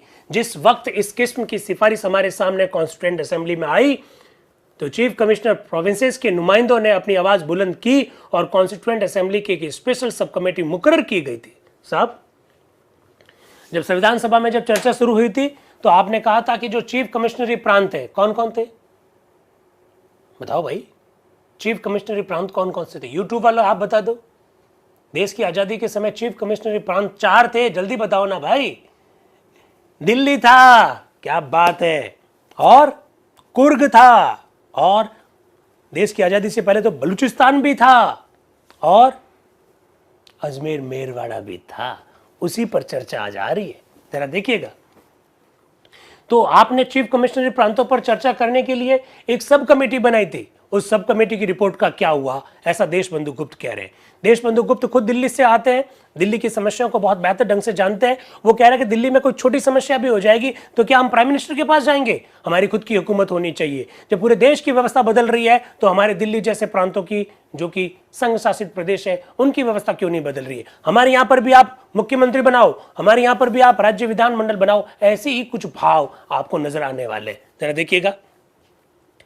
जनाबे सदर, इस स्पेशल सब कमेटी के चेयरमैन हमारे आज के इंडियन नेशनल कांग्रेस के प्रेसिडेंट इलेक्ट और इस हाउस के senior member doctor Pattabhi Sitaramayya थे। इस स्पेशल सब कमेटी को हमारे कॉन्स्टिट्यूशनल पंडित श्री गोपालास्वामी अयंगर जैसे शख्स की खिदमत हासिल थी। इनके अलावा हमारे दूसरे कॉन्स्टिट्यूशनल पंडित श्री संतानम भी इसके मेंबर थे, जो इसमें इतनी गहरी दिलचस्पी लेते हैं। Do you doubt it? कोई हंसने लग गया, जैसे कि संतानम साहब के बारे में कहा कि वो दिल्ली के बारे में बहुत गहरी दिलचस्पी लेते हैं, तो हंसने लग गया। तो वो कहते हैं, डू यू डाउट इट? आपको इसके ऊपर कोई संदेह है क्या? उन्होंने भी इसमें दिलचस्पी ली और उसने जो सिफारिश की वह सिफारिश थी। इस कमेटी की कई मीटिंगें हुई, तमाम मसलों पर गौर किया गया, इसके तमाम पहलुओं को अच्छी तरह से देखा गया। इसने हुकूमत की मजबूरियां को भी सामने रखा, जिनकी वजह से हुकूमत के चीफ कमिश्नर प्रोविंसेस के साथ इतनी बेतनाई का सुलूक करना मुनासिब समझा। इन सब बातों को लिहाज करके सिफारिश की गई और उनमें साफ तौर पर यह कहा गया कि यहाँ की जनता की आवाज़ तो यही है कि इन्हें भी इतना ही अधिकार प्राप्त हो जो कि दूसरे सूबे की जनता को हो। दिल्ली की जनता को भी वही अधिकार मिलना चाहिए जो दूसरे राज्यों की सूबे की जनता को मिलता है। दूसरे राज्य की जनता को अपना 5 साल में वोट देने का अधिकार मिलेगा, वो अपने राज्य सरकार का चुनाव करेंगे, उनके मुख्यमंत्री राज्यपाल होंगे। तो दिल्ली की जनता के साथ ऐसा भेदभाव क्यों हो रहा है, ऐसा वो कहना चाह रहे हैं। और कोई वजह नहीं है कि ऐसा क्यों ना हो, लेकिन फिर भी इस बात का लिहाज रखते हुए दिल्ली की एक विशेष व्यवस्था है। इन्होंने सिफारिश की कि दिल्ली में और दूसरे सूबों में एक लेफ्टिनेंट गवर्नर प्रोविंसेस बनाया जाए और इस लेफ्टिनेंट गवर्नर की तकरीर के बारे में इस बात की रियायत रखी जाए कि सेंट्रल का इस पर कंट्रोल हो। इसके बजाय कि लेफ्टिनेंट गवर्नर चुनकर आए, वह तवजीज यह है कि रिपब्लिक का प्रेसिडेंट लेफ्टिनेंट गवर्नर को नामजद करे। दूसरी इसमें बात यह रखी गई कि दूसरे प्रोविंसेस की तरह नहीं बल्कि उनसे अलहदा इन प्रोविंसेस का कॉन्स्टिट्यूशन यह हो कि प्रोविंशियल और सेंट्रल लिस्ट कंकरेंट हो, ताकि सेंटर का पूरा अख्तियार रहे कि प्रोविंसेस के पास किए हुए जिस लेजिस्लेशन में चाहे मकालिलत की जाए उस प्रोविंस का अपना एक्सक्लूसिव जुरिस्डिक्शन ना हो। इस प्रकार की बातें आपके सामने आ रही है। यह भी कह दिया गया कि उसका बजट भी सेंटर के सामने आए और प्रेसिडेंट को इसमें हस्तक्षेप करने का अधिकार हो। यही नहीं, एक इतिहाद और भी रखी गई, वह यह रखी गई कि लेफ्टिनेंट गवर्नर और मिनिस्टर्स के दरमियान अगर किसी मामले में जुदा जुदा राय हो तो यह मामला भी प्रेसिडेंट को रेफर कर दिया जाए और इस मामले में प्रेसिडेंट की राय कतई समझी जाए। मैं नहीं समझता कि जब कमेटी ने इतने गौर खोज के बाद ऐसी सिफारिशें की जिनमें सेंटर के अधिकार ज्यादा से ज्यादा लिहाज रखा गया, उसके बाद भी ड्राफ्टिंग कमेटी ने ये जरूरी समझा कि चंद लाइनें लिखकर इस मसले को खत्म कर दिया। कि जब हमारी सब कमेटी ने इतनी सारी सिफारिशें की कि दिल्ली को विशेष राज्य का दर्जा हो, दिल्ली में विधानमंडल हो, उसकी सिफारिशें पर लेफ्टिनेंट गवर्नर उसके ऊपर साइन करे, लेफ्टिनेंट गवर्नर को लगे तो किसी बिल को राष्ट्रपति के पास भेज दे, राष्ट्रपति की राय इस संदर्भ में महत्वपूर्ण हो। जब इतनी सारी व्यवस्था के बारे में हमने सिफारिश की तो ड्राफ्टिंग कमेटी ने हमारे दिल्ली के बारे में चंद लाइनें रखकर अपना दायित्व कैसे पूरा कर लिया। दोस्तों, आपको आज ये बातें बड़ी अजीब लगती है क्योंकि आज ये व्यवस्था है, लेकिन जो मसौदा कॉन्स्टिट्यूशन जो रखा जा रहा था उसमें ये व्यवस्था नहीं थी।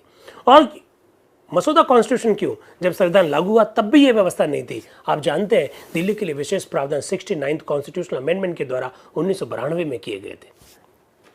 तो इसका सीधा सा मतलब है कि दिल्ली में 69th अमेंडमेंट के द्वारा जो विशेष प्रावधान किए गए थे 1992 में, उस पर चर्चा तो 1948 में हो गई। ये सारी बातें तो कह दी देशबंधु गुप्त ने कि सब कमेटी ने ये सब बातें कही थी, आपने इसको लागू क्यों नहीं किया। गजब की बातें कह रहे हैं देशबंधु गुप्त साहब, तो आप देख सकते हैं। और इवन वो यहां तक कह रहे हैं कि भाई दिल्ली में हमारी इतनी लाखों की जनसंख्या रहती है, फिर दिल्ली की हुकूमत दिल्ली की जनता का प्रतिनिधित्व करने वाली होनी चाहिए, ऐसा भी कह रहे हैं। वो यहां तक कह रहे हैं कि अगर दिल्ली में कोई छोटी सी हड़ताल भी हो जाए तो क्या उसको रोकने के लिए प्राइम मिनिस्टर आएंगे क्या गजब की बात कही, जरा सुनिएगा। क्या यह अच्छा मालूम होता है कि दिल्ली में अगर आज एक छोटी सी हड़ताल हो जाए तो उसे रोकने के लिए हमारे होम मिनिस्टर और प्राइम मिनिस्टर को भागदौड़ करनी पड़े? क्या यह मुनासिब नहीं है कि नए तरीके हुकूमत में दिल्ली के छोटे छोटे मामले भी कैबिनेट मिनिस्टर तय करें और दिल्ली के लोगों की एडमिनिस्ट्रेशन में कोई आवाज ही नहीं हो? दिल्ली के एडमिनिस्ट्रेशन में दिल्ली के लोगों की आवाज होनी चाहिए। छोटी छोटी बातों के लिए प्रधानमंत्री और कैबिनेट मंत्री की तरफ देखने की कोई आवश्यकता नहीं होनी चाहिए। ये सब बातें 8 नवंबर 1948 को हमारी संविधान सभा में हो गई। इन सब बातों को लागू करने के लिए हमने 69वां संविधान संशोधन 1992 में किया। जरा आप समझ सकते हैं किस प्रकार की चर्चा है। फिर वो कह रहे हैं क्या यह मुनासिब नहीं है कि नए तरीके हुकूमत में दिल्ली के छोटे छोटे मामले भी कैबिनेट मिनिस्टर के तय करें? कहा गया कि ऑस्ट्रेलिया में ऐसा नहीं होता। गजब की बात कही। उन्होंने कहा कि आप हमको क्या कह रहे हो, ऑस्ट्रेलिया में ऐसा नहीं होता, ऑस्ट्रेलिया में जो राजधानी है उसमें तो ऐसी व्यवस्था नहीं है। अब गजब का तर्क देने वाले हैं देशबंधु को। वो कहेंगे अच्छा ऑस्ट्रेलिया में ये नहीं होता है, तो ऑस्ट्रेलिया की जो राजधानी है उसकी जनसंख्या कितनी है आप पहले हमको ये बताओ, और भारत की जो राजधानी दिल्ली है उसकी जनसंख्या कितनी है ये बताओ। फिर कहेंगे कहा यह जाता है कि अमेरिका में ऐसा नहीं होता। फिर वो कहेंगे अमेरिका में जो राजधानी है उसकी जनसंख्या कितनी है और भारत की जो राजधानी है उसकी जनसंख्या कितनी है। जरा देखिएगा, आपके सामने रख रहा हूं। कहा गया कि ऑस्ट्रेलिया में ऐसा नहीं होता इसलिए ये हिंदुस्तान में भी नहीं हो सकता। तो मैं तो ये समझा था कि सभी दूसरे मुल्कों के कॉन्स्टिट्यूशन से फायदा उठाने की कोशिश करनी चाहिए और मक्की पर मक्की नहीं मारनी चाहिए। ऑस्ट्रेलिया की मिसाल यहां पर दी गई है, लेकिन वहां के कैपिटल टाउन की आबादी 8000 है और सन 1944 में उसकी जनसंख्या 13000 है। दिल्ली के नरेला टाउन की जनसंख्या भी उससे ज्यादा है। देशबंधु गुप्त कह रहे हैं कि आप ऑस्ट्रेलिया की राजधानी की बात करें उसकी जनसंख्या 8000 है और अभी हाल ही में जो जनसंख्या काउंट की वो 13000 है। अरे दिल्ली का नरेला टाउन खुद अकेला 13000 के बराबर है। दिल्ली का नरेला टाउन से भी उसकी आबादी कम है। लो और करिए, दिल्ली के नरेला टाउन से भी उसकी जनसंख्या कम है। अगर आप ऑस्ट्रेलिया से मुकाबला करना चाहता है तो बड़ी खुशी की बात है, तो नरेला को आप अपनी राजधानी बना लीजिए। क्या गजब की बात कही। अगर आप ऑस्ट्रेलिया से ही मुकाबला करना चाहते हो तो ऑस्ट्रेलिया की जो राजधानी है उसकी जनसंख्या तो हमारे नरेला टाउन के बराबर है, तो आप यूं करो नरेला को अपनी राजधानी बना लो। फिर दिल्ली को राजधानी क्यों बनाया है? तर्क है ये।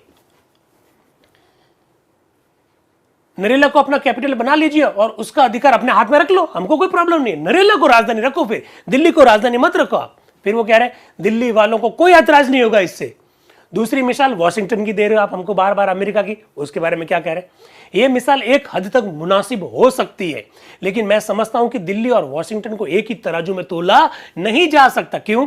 दिल्ली एक कमर्शियल और इंडस्ट्रियल टाउन है। दिल्ली की आबादी 20 लाख है जबकि वॉशिंगटन की आबादी 8 लाख के करीब है। वॉशिंगटन खास तौर पर राजधानी के लिए ही बनाया गया है।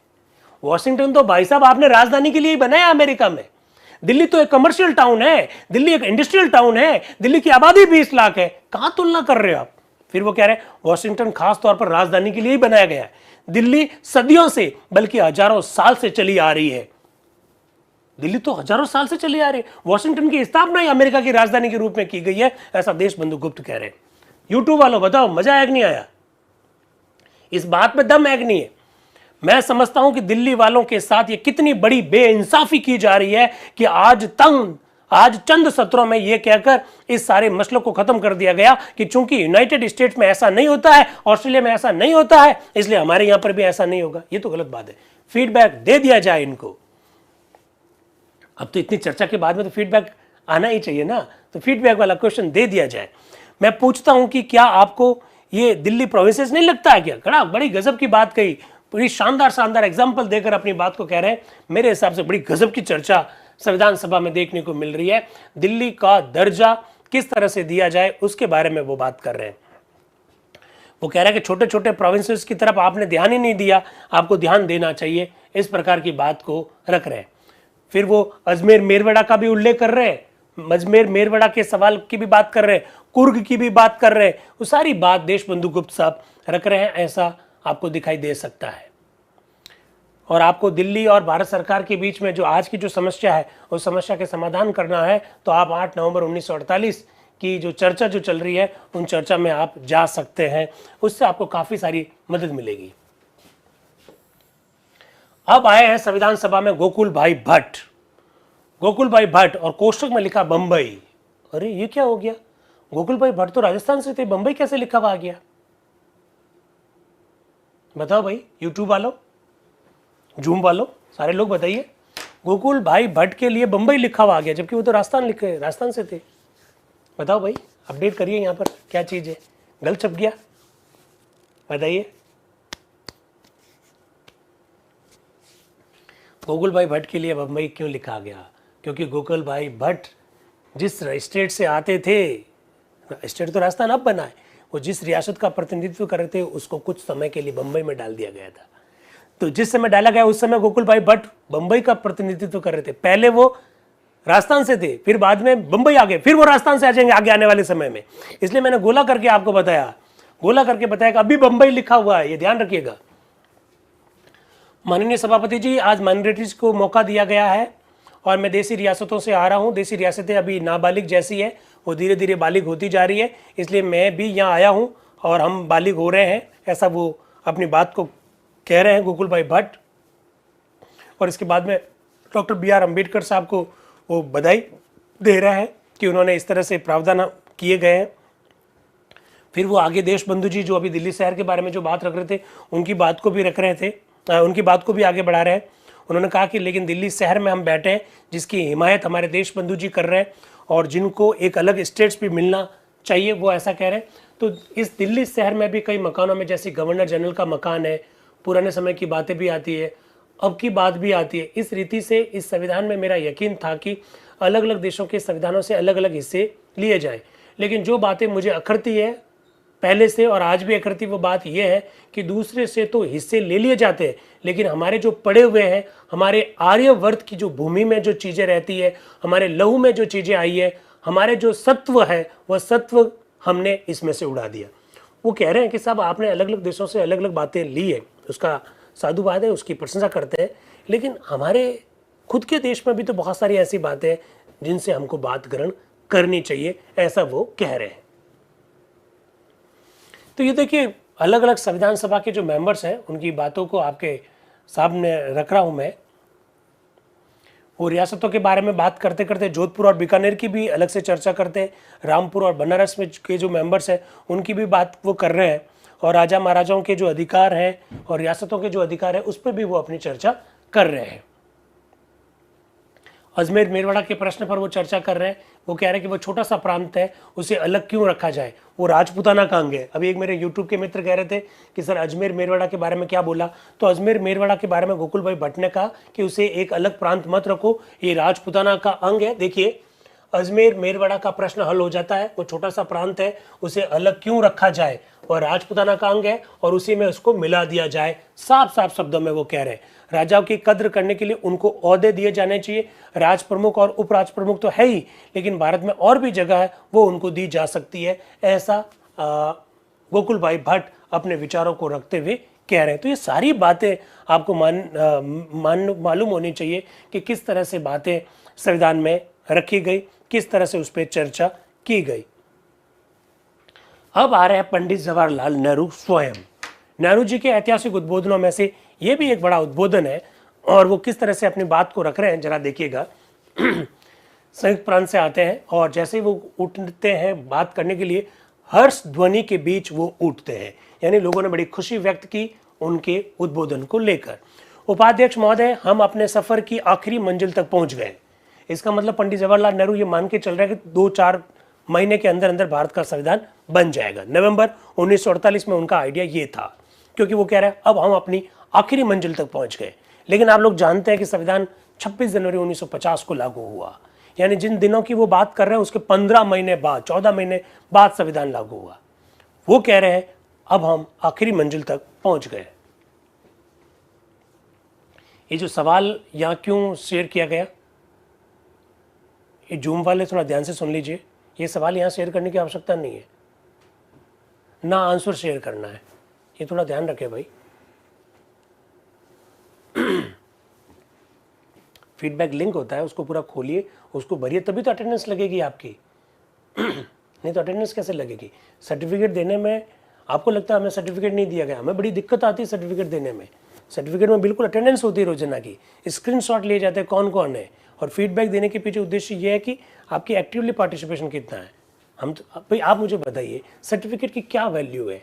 एक कागज का टुकड़ा ही तो है, लेकिन जो आप चर्चा में भागीदारिता करते हैं वो महत्वपूर्ण है। हम कोई सर्टिफिकेट देने के लिए थोड़ी आप लोगों के बीच में आए, हम भारत के संविधान सभा की जो एक हूबहू चर्चा जो कर रहे हैं उसके पीछे उद्देश्य ये कि संविधान के संदर्भ में भ्रांतियां कम हो, भ्रांतियां खत्म हो, संविधान में लोगों की आस्था बढ़े। क्योंकि जब तक लोग संविधान को सही ढंग से समझेंगे नहीं, उसके पीछे के भावों को समझेंगे नहीं, तब तक संविधान की आस्था नहीं बढ़ सकती है। ये उद्देश्य है, सर्टिफिकेट का उद्देश्य नहीं रखिएगा। सर्टिफिकेट का उद्देश्य होता है हमारे यूनिवर्सिटी के कई सारे कॉलेजेस के महाविद्यालय के प्रोफेसर और एसोसिएट प्रोफेसर क्यों जुड़े हुए हैं चर्चा से? वो इसलिए जुड़े हुए हैं कि उनको लगता है कि कहीं ना कहीं काम आएगी, आगे अपनी बात को रखने के लिए बहुत महत्वपूर्ण है ये। बाकी सर्टिफिकेट तो ऐसे ही दिए जा सकते हैं। अब एक मित्र कह रहा है आप दूसरे दिन आंसर बताए, दूसरे दिन आंसर क्यों बताते, फिर आपने क्या चर्चा में भाग लिया? एक्टिवली पार्टिसिपेशन मैंने शब्द बोला है। एक्टिवली पार्टिसिपेट का मतलब है कि बिल्कुल आप उसमें जुड़े, समझें, देखें, कुछ चीजें नोट करें। वीरेंद्र कुमार जी मैं अक्सर देख रहा हूँ पिछले काफी समय से कुछ चीजें लिख रहे हैं, बड़े सीनियर व्यक्ति दिखाई दे रहे हैं मुझे, वो लिख रहे हैं। तो आप और हम तो बहुत छोटे आयु के हैं भाई। अब इन दिनों में अगर आप प्रयास नहीं करेंगे तो फिर कब करेंगे? संविधान की जागरूकता का जो मिशन है ये तब तक सफल नहीं हो सकता जब तक आप अपनी सक्रिय भागीदारिता नहीं निभाएंगे, वो जरूरी है। ये इनको देवीलाल जी को आप कर दीजिए, जूम से हटा दीजिए। जो क्वेश्चन यहाँ पर जिन्होंने रखा है इनको आप कर दीजिए, हाँ बिल्कुल कर दीजिए, ब्लॉक कर दीजिए, नहीं जरूरत है। जब कहा जा रहा है तो आप ध्यान ही नहीं दे रहे हैं।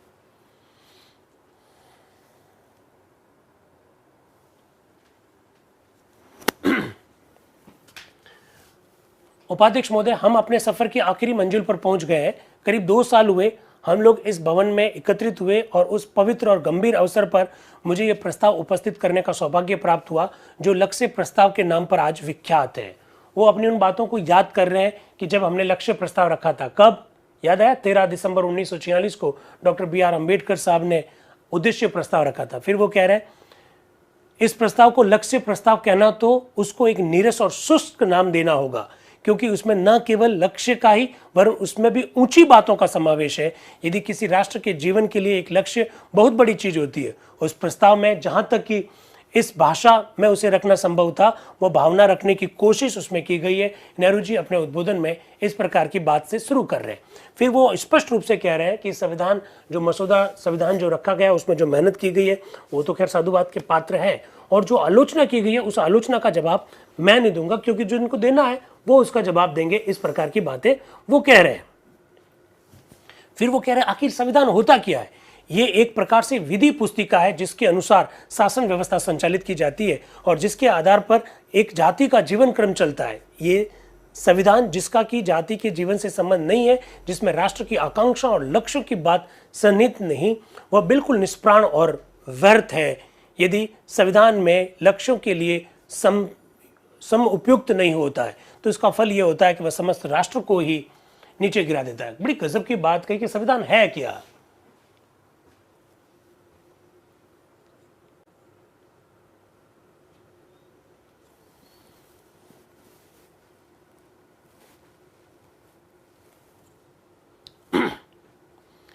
संविधान कुछ ऐसा महान होना चाहिए कि एक जाति की दृष्टि से और कल्पना उच्च लक्ष्य की ओर की जाए। मैं समझता हूं कि लक्ष्य प्रस्ताव ने हमारा ये उद्देश्य अवश्य पूरा किया है। जब से लक्ष्य प्रस्ताव पास हुआ है, कई वाद विवाद इस सिलसिले में उत्तेजना पैदा हो चुकी है और ऐसी बातों को लेकर हुआ तो मैं कहूंगा कि राष्ट्रीय आकांक्षाओं एवं इच्छाओं को मूर्ति रूप देने के काम को, अर्थात विधान के निर्माण को देखने के लिए महत्वपूर्ण नहीं है। बल्कि मेरा मतलब ये नहीं है कि जिन बातों को लेकर यहाँ उत्तेजना पैदा हुई है वो महत्व शून्य है, किंतु जीवन से संबंध रखने वाली हर बात महत्वपूर्ण है, ऐसा पंडित जवाहरलाल नेहरू अपने उद्बोधन में कहना चाहते हैं। फिर वो कह रहे हैं, मसौदे के प्रारंभिक वाद विवाद में आपकी अनुमति से मैं भाग तो ले रहा हूं उपाध्यक्ष महोदय, किंतु मेरा यह अभिप्राय नहीं है कि प्रस्तुत मसौदे के किसी विशेष भाग के संदर्भ में प्रशंसा या आलोचना के रूप में मैं बात कुछ कहूं। वही जो मैंने बात अभी कही कि डॉक्टर BR अम्बेडकर साहब के द्वारा जो मसौदा रखा गया उसके बारे में पंडित जवाहरलाल नेहरू जी कह रहे हैं कि मैं किसी आलोचना का जवाब नहीं देना चाहता, ना कोई प्रशंसा जो हुई है उस बात को मैं आगे बढ़ाना नहीं चाहता, किंतु इस बात का ख्याल करके कि कहीं बुनियादी बातों की ओर से फिर से सभा का ध्यान आकृष्ट करके शायद मैं इस वाद विवाद में कुछ उपयोगी सहायता दे सकता हूं। वो कह रहे हैं कि हाँ, जरूर मुझे इसमें पार्टिसिपेट करना चाहिए, क्योंकि मैं कुछ बुनियादी प्रश्नों का जवाब दे सकता हूं, क्योंकि देश का नेतृत्व उसमें पंडित जवाहरलाल नेहरू कर रहे थे। फिर वो कह रहे हैं कि इस ऐसे द्रुत परिवर्तन के काल में जिससे कि हम अभी गुजरे हैं, ऐसा करना और भी आवश्यक हो जाता है। इस परिवर्तन काल में विजय और हर्ष, दुख और शोभ सभी का हमने अनुभव किया है। इन परिवर्तनों का हम पर असर पड़ा है। इस प्रकार की बात पंडित जवाहरलाल नेहरू कह रहे हैं कि किस प्रकार से देश में बदलाव आया है। फिर वो कह रहे हैं, कभी कभी ऐसा प्रतीत होता है कि मानो हम सभी किसी एक ऐसे भयंकर दुखांत अभिनय के पात्र हैं जिसमें विपत्ति अवश्य भावी रूप से अपनी चरम सीमा पर पहुंचती जा रही है। फिर भी जब मैंने उस तस्वीर को बार बार देखा तो आशा एवं सफलता की भावना मेरे हृदय में पैदा हुई, न केवल भारत को सोचकर बल्कि इसलिए भी कि अन्य कई बातों को देखकर यह पता चला कि जो विपत्ति अवश्यम भावी मालूम पड़ती है वह वस्तुतः अवश्यम भावी नहीं है। इस प्रकार से बातें वो कह रहे हैं। फिर वो कह रहे हैं, आज प्राय ठीक 1 वर्ष और 11 महीने हुए कि मैंने इस सभा के समक्ष लक्ष्य प्रस्ताव उपस्थित किया और इस बाद में कई सारे परिवर्तन हम लोगों ने देखे हैं। आज हम उस समय की अपेक्षा अधिक स्वतंत्रता पूर्वक यहाँ अपना काम कर रहे हैं, क्योंकि पंडित जवाहरलाल नेहरू ने जब उद्देश्य प्रस्ताव रखा उस समय हम गुलाम थे। 13 दिसंबर 1946 को हमें आज़ादी नहीं मिली, हमें आज़ादी 15 अगस्त 1947 को मिली। वो कह रहे हैं कि इसके बाद में हमारे देश की स्थिति में कई सारे परिवर्तन आ गए हैं। इस प्रकार से नेहरू जी का बड़ा एक जबरदस्त उद्बोधन देखने को मिल रहा है। फिर वो कह रहे हैं, ये एक महान दायित्व है। स्वाधीनता के फलस्वरूप दायित्व का आना स्वाभाविक है और बिना दायित्व के कोई भी स्वाधीनता हो सकती है, ये बात ही बिल्कुल संभव नहीं है। दायित्व शून्यता का अर्थ है, दायित्व शून्यता का अर्थ ही है स्वाधीनता का अभाव। जहाँ रिस्पॉन्सिबिलिटी नहीं है वहाँ किसी प्रकार की कोई आज़ादी नहीं है। इसलिए हमें दायित्व के इस गंभीर भार का सदा ध्यान रखना चाहिए कि जो कि स्वाधीनता के फलस्वरूप आज हमारे सामने उपस्थित है। इस प्रकार की बात पंडित नेहरू जी कह रहे हैं और अपनी बात को आगे बढ़ा रहे हैं। एक बड़ा लंबा चौड़ा भाषण उनका आपके सामने रखा जा रहा है। फिर वो कह रहे हैं, आपको याद होगा कि जब मैंने लक्ष्य प्रस्ताव को इस सभा के सामने उपस्थित किया था तो मैंने इस बात का उल्लेख किया था कि प्रस्ताव द्वारा हम ये निश्चित कर देते हैं कि हमारा संविधान एक स्वतंत्र सर्वसत्ता प्राप्त गणतंत्र राज्य का संविधान होना चाहिए। उस समय भी मैंने ये कहा था और बाद में भी अपने गणतंत्र राज्य स्थापित करने का जो सवाल है उसके संदर्भ में भी हमको ही निर्णय करना है। इस प्रश्न का इस बात से कोई संबंध नहीं है कि हमारा अन्य देशों खासकर संयुक्त राज्य या फिर कॉमनवेल्थ या ब्रिटिश राष्ट्रमंडल से क्या संबंध हो। आप लोग जानते हैं दोस्तों, राष्ट्रमंडल का भारत को सदस्य बनना चाहिए या नहीं बनना चाहिए, इसको लेकर बहुत वाद विवाद संविधान सभा में देखने को मिलता है। डॉक्टर पंडित जवाहरलाल नेहरू भी इसी और अपना इशारा कर रहे हैं। तो पंडित जवाहरलाल नेहरू जी का ये उद्बोधन काफी महत्वपूर्ण रहा और बड़े अच्छे भाषणों में उनके ये काउंट किया जाता है। फिर वो कह रहे हैं, आपकी अनुमति से एक शब्द मैं देश के उन लोगों के लिए कहूंगा जो आज भी अपने पृथक अस्तित्व की, अपने लिए विशेष अधिकार पाने की मनोवृत्ति रखते हैं। अपने लक्ष्य प्रस्ताव में अल्पसंख्यकों के लिए, कबायली क्षेत्रों के लिए, दलितों के लिए, पिछड़ी हुई जातियों के लिए यथेष्ट संरक्षण की व्यवस्था है। ये संरक्षण उनको अवश्य प्राप्त होंगे और बहुसंख्यक वर्ग का ये कर्तव्य और दायित्व है कि वो ये देखे कि उनको ये संरक्षण प्राप्त है। वो कह रहा है कि जिन लोगों के मस्तिष्क में अभी भी पृथक होने का भाव निहित है, उन लोगों को मैं बिल्कुल ही बता देना चाहता हूं कि इस हमारे संविधान में क्या अल्पसंख्यकों के लिए, कबायलियों के लिए, दलितों के लिए, पिछड़ी जातियों के लिए बिल्कुल यथेष्ट संरक्षण की व्यवस्था है और बहुसंख्यक वर्ग का ये दायित्व है, ये कर्तव्य है कि वो उन्हें इस प्रकार की व्यवस्था उपलब्ध करवाए। इस प्रकार की बात पंडित जवाहरलाल नेहरू कह रहे हैं अपने इस उद्बोधन में। फिर वो कह रहे हैं, आशा है श्रीमान कि मैंने अभी जो कुछ कहा उसकी संविधान की विभिन्न बातों पर विचार करते समय सभा ध्यान रखेगी और संविधान को उसी पवित्र भावना के साथ स्वीकार करेगी जिससे कि इस महान कार्य का श्री गणेश हुआ। और इसके बाद में हो जाता है लंच। 3 बजे तक होता है लंच और 3 बजे के बाद संविधान सभा की बैठक फिर शुरू होती है। साफ साफ लिखा हुआ है, इसके बाद सभा भोजन आदि के लिए 3 बजे तक स्थगित हो गई।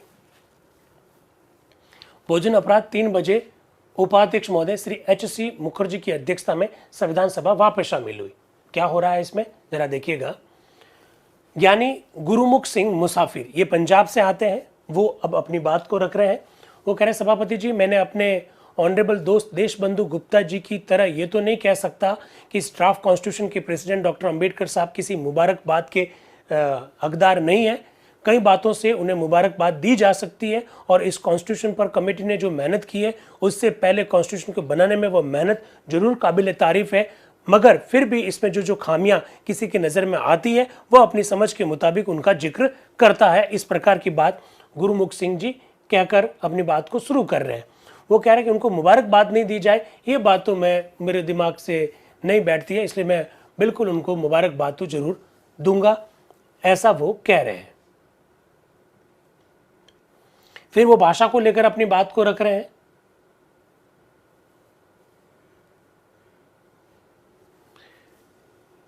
इसके बाद में उपाध्यक्ष महोदय बीच में बोल रहे हैं। वो कह रहे हैं कि भाई मेरे सामने एक मिस्टर नजरुद्दीन अहमद साहब जो है उन्होंने एक संशोधन की सूचना मुझे दी है, वो मैं आपको पढ़कर सुना देता हूं। ऐसा वो कह रहे हैं। वो कह रहे हैं संविधान का मसौदा एक ऐसी विशिष्ट समिति के सुपुर्द कर दिया जाए जिसे माननीय अध्यक्ष उचित समझे और मनोनीत या निर्वाचित करे।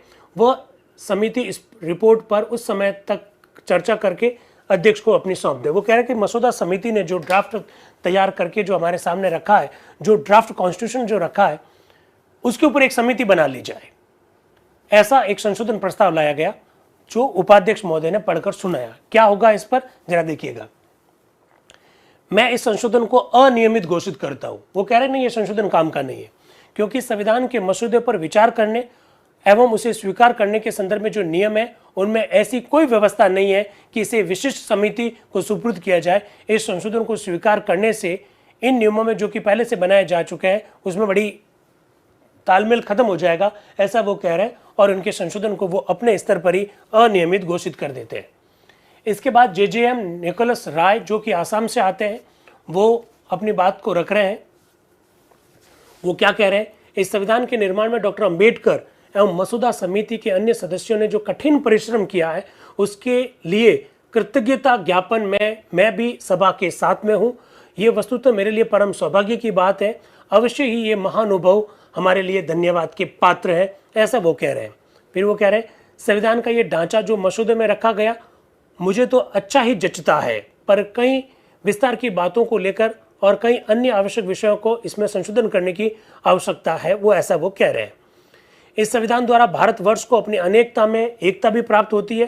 विभिन्न जाति, रंग, धर्म, भाषा, संस्कृति और सभ्यता को रखते हुए भी ये भारतवर्ष इस संविधान द्वारा एक सुसंबद्ध राष्ट्र का रूप प्राप्त करेगा, ऐसा निकोलस राय साहब अपने उद्बोधन में कह रहे हैं। इसके बाद में वो विभिन्न अनुच्छेदों की व्याख्या कर रहे हैं कि किस तरह से उसमें बात को रखा गया।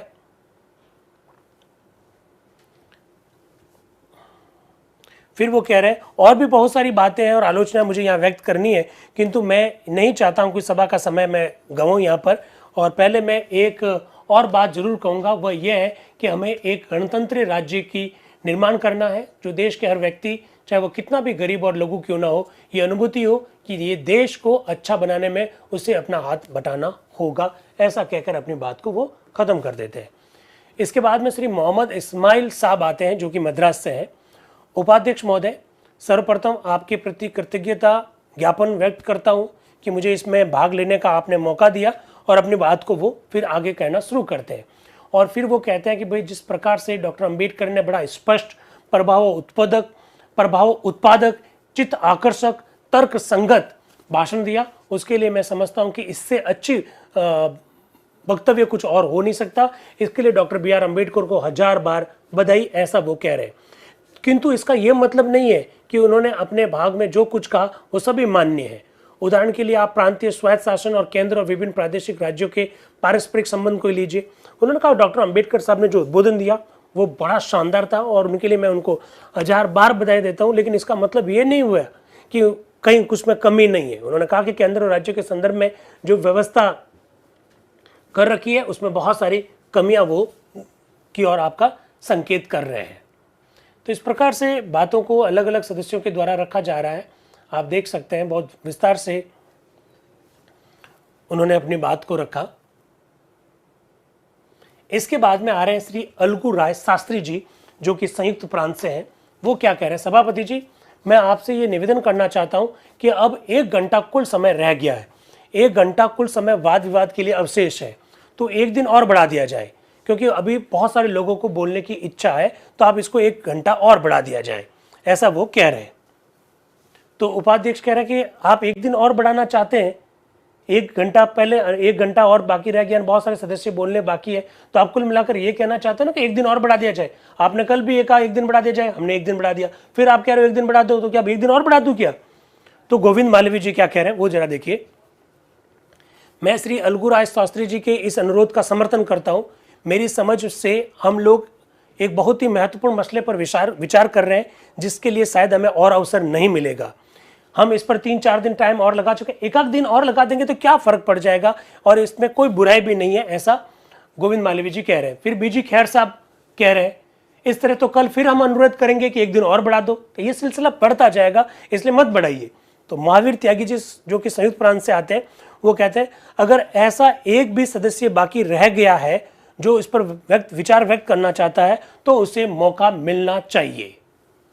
फिर उपाध्यक्ष कह रहे हैं मेरे पास तो अभी 40 सदस्यों के नाम हैं, और अगर मैं इस तरह से बातें देता रहूंगा तो कभी पूरा वक्त होगा ही नहीं।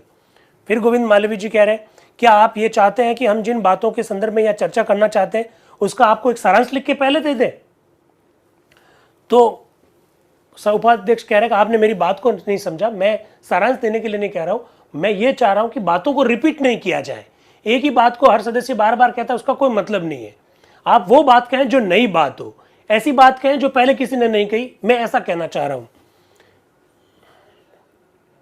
फिर उपाध्यक्ष महोदय कह रहे हैं कि जिन सदस्यों के नाम मेरे पास आए वे स्वयं अगर मुझे ये तसल्ली दे दें कि वे कुछ नई बात कहेंगे तो मैं उन्हें विचार प्रकट करने के लिए जरूर परमिशन दूंगा, ऐसा वो कह रहे हैं। विशंबर दयाल त्रिपाठी जी कह रहे हैं मेरा सुझाव है कि प्रस्तुत वाद विवाद के लिए कुछ और दिन मिलने चाहिए। तो उपाध्यक्ष कह रहे हैं अच्छा है, अच्छी बात है, मैं 1 दिन और दे दूंगा, पर यह आशा मैं जरूर करता हूं कि इसका सदुपयोग किया जाएगा। इसके बाद श्री अल्लादी कृष्णा स्वामी अय्यर जो कि मद्रास से हैं, संविधान सभा के एक बहुत महत्वपूर्ण सदस्य हैं, और सबसे महत्वपूर्ण बात है कि वो देश के माने हुए उस समय के विधि विशेषज्ञ हैं, प्रारूप समिति के खुद सदस्य हैं, और वो अब तक जो डॉक्टर बी आर अम्बेडकर साहब के द्वारा जो मसौदा संविधान जो रखा गया उसकी जो आलोचना हुई, उन आलोचना को वो पॉइंट वाइज बता रहे हैं। कौन? अल्लादी कृष्णा स्वामी अय्यर। मैं आपके सामने वो आलोचना रख रहा हूं, जरा देख लीजिएगा। संविधान के संदर्भ में जो मुख्य आलोचना हुई उनको हम निम्न शीर्षकों में बांट सकते हैं। वो आलोचना को नंबर 1, नंबर 2, नंबर 3 दे रहे हैं। आलोचना नंबर 1, प्रस्तुत संविधान में विदेशी संविधानों से बहुत कुछ लिया गया, ये इसकी एक पहली आलोचना है, ये वो कह रहे हैं। आलोचना नंबर 2, विभिन्न प्रादेशिक राज्यों को दुर्बल बनाकर केंद्र को मजबूत बनाया गया, ये आलोचना नंबर 2 है। आलोचना नंबर 3, समवर्ती विषयों की सूची बड़ी विस्तृत है और इससे यह हो सकता है कि केंद्र प्रांतीय क्षेत्रों का अतिक्रमण कर दे, ये तीसरी आलोचना है, ऐसा अल्लादी कृष्ण स्वामी अय्यर कह रहे हैं। आलोचना नंबर 4, इसमें ग्राम पंचायतों को कोई महत्व नहीं दिया गया है, इस वजह से भी इसकी आलोचना की गई है, ये आलोचना नंबर 4 है। फिर वो कह रहे हैं आलोचना नंबर 5, मूल अधिकारों पर बहुत सारे प्रतिबंध लगा दिए गए, ये आलोचना नंबर 5 है, ऐसा अल्लादी कृष्ण स्वामी अय्यर कह रहे हैं। फिर वो आलोचना के बारे में कह रहे हैं कि अल्पसंख्यकों के अधिकारों के बारे में भी एक आलोचना हमको देखने को मिलती है। एक आलोचना ये की गई कि संविधान में साधारण जनता की उपेक्षा की गई है और किसी समाजवादी व्यवस्था की स्थापना हम लोगों ने नहीं की है, ऐसा अल्लादी कृष्ण स्वामी अपने वक्तव्य के अंतर्गत वो कह रहे हैं। फिर वो कह रहे हैं कि केंद्र और राज्यों के बीच में जो विषयों का बंटवारा करते हुए जो वित्त का जो बंटवारा किया गया उसको लेकर भी एक आलोचना हमको देखने को मिलती है। तो अल्लादी कृष्ण स्वामी अय्यर ने एक एक करके सारी आलोचना का सार बताया, क्योंकि वो खुद प्रारूप समिति के सदस्य थे, बड़े महत्वपूर्ण सदस्य थे और कानून के जबरदस्त जानकार थे। अल्लादी कृष्ण स्वामी अय्यर जब अपनी बात को रख रहे थे, उसी समय एनजी रंगा साहब बीच में बोले कि सभा में बहुत शोरगुल हो रहा है, हमें कुछ सुना ही नहीं दे रहा है। तो उपाध्यक्ष महोदय कह रहे कृपया सभा में शांति रखिए। इसके बाद में अल्लादी कृष्ण स्वामी अय्यर फिर अपने वक्तव्य को जारी रखते हैं और वो कह रहे हैं कि मैं यहाँ बता देना चाहता हूँ कि गत वाद विवाद के प्रांतों के प्रतिनिधियों ने अपने मंत्रियों के संदर्भ में अधिकारों को लेकर बड़े ज्यादा चिंतित हो रहे थे, उसका उन्होंने उल्लेख किया। तो इस प्रकार से अल्लादी कृष्ण स्वामी अय्यर ने बहुत विस्तार से संविधान सभा में अभी पिछले 4-5 दिन से जो चर्चा चल रही है, उन चर्चा के अंतर्गत जो मसौदा कॉन्स्टिट्यूशन को लेकर जो आलोचना हुई, इसको पॉइंट वाइज बताया। इसके बाद में के हनुमंतैया जो कि मैसूर से है वो आ रहे हैं। उपाध्यक्ष महोदय डॉक्टर अंबेडकर ने कृपा कर अपने भाषण में भारतीय रियासतों का उल्लेख किया और ये अपील की कि प्रादेशिक राज्यों का जो संबंध है, संविधान की रूपरेखा में रियासतें और प्रांतों के बीच में कोई भेदभाव नहीं होना चाहिए। इसकी मुझे बड़ी प्रशंसा है कि हनुमंतैया ऐसा कह रहे हैं कि रियासतों और देसी रियासतों और भारत के जो प्रांत हैं उनको बराबर कर दिया गया। ये बहुत अच्छी बात मुझे डॉक्टर अंबेडकर के उद्बोधन में लगी, ऐसा वो कहना चाह रहे हैं। इसके बाद में के हनुमंतैया ही देश की राजधानी के संदर्भ में क्या विचार रख रहे हैं वो जरा देखिए। मैंने इसको हाईलाइट भी करा, अलग से लिखा भी है। क्या कहा? दिल्ली श्रीमान आज हमारी राजधानी है। हम में से बहुत से सदस्य जो कि दक्षिण प्रदेश, बंगाल और देश के अन्य भागों से आए हैं, ऐसा समझते हैं कि दिल्ली कई कारणों से भारत की राजधानी के लिए उपयुक्त नहीं है।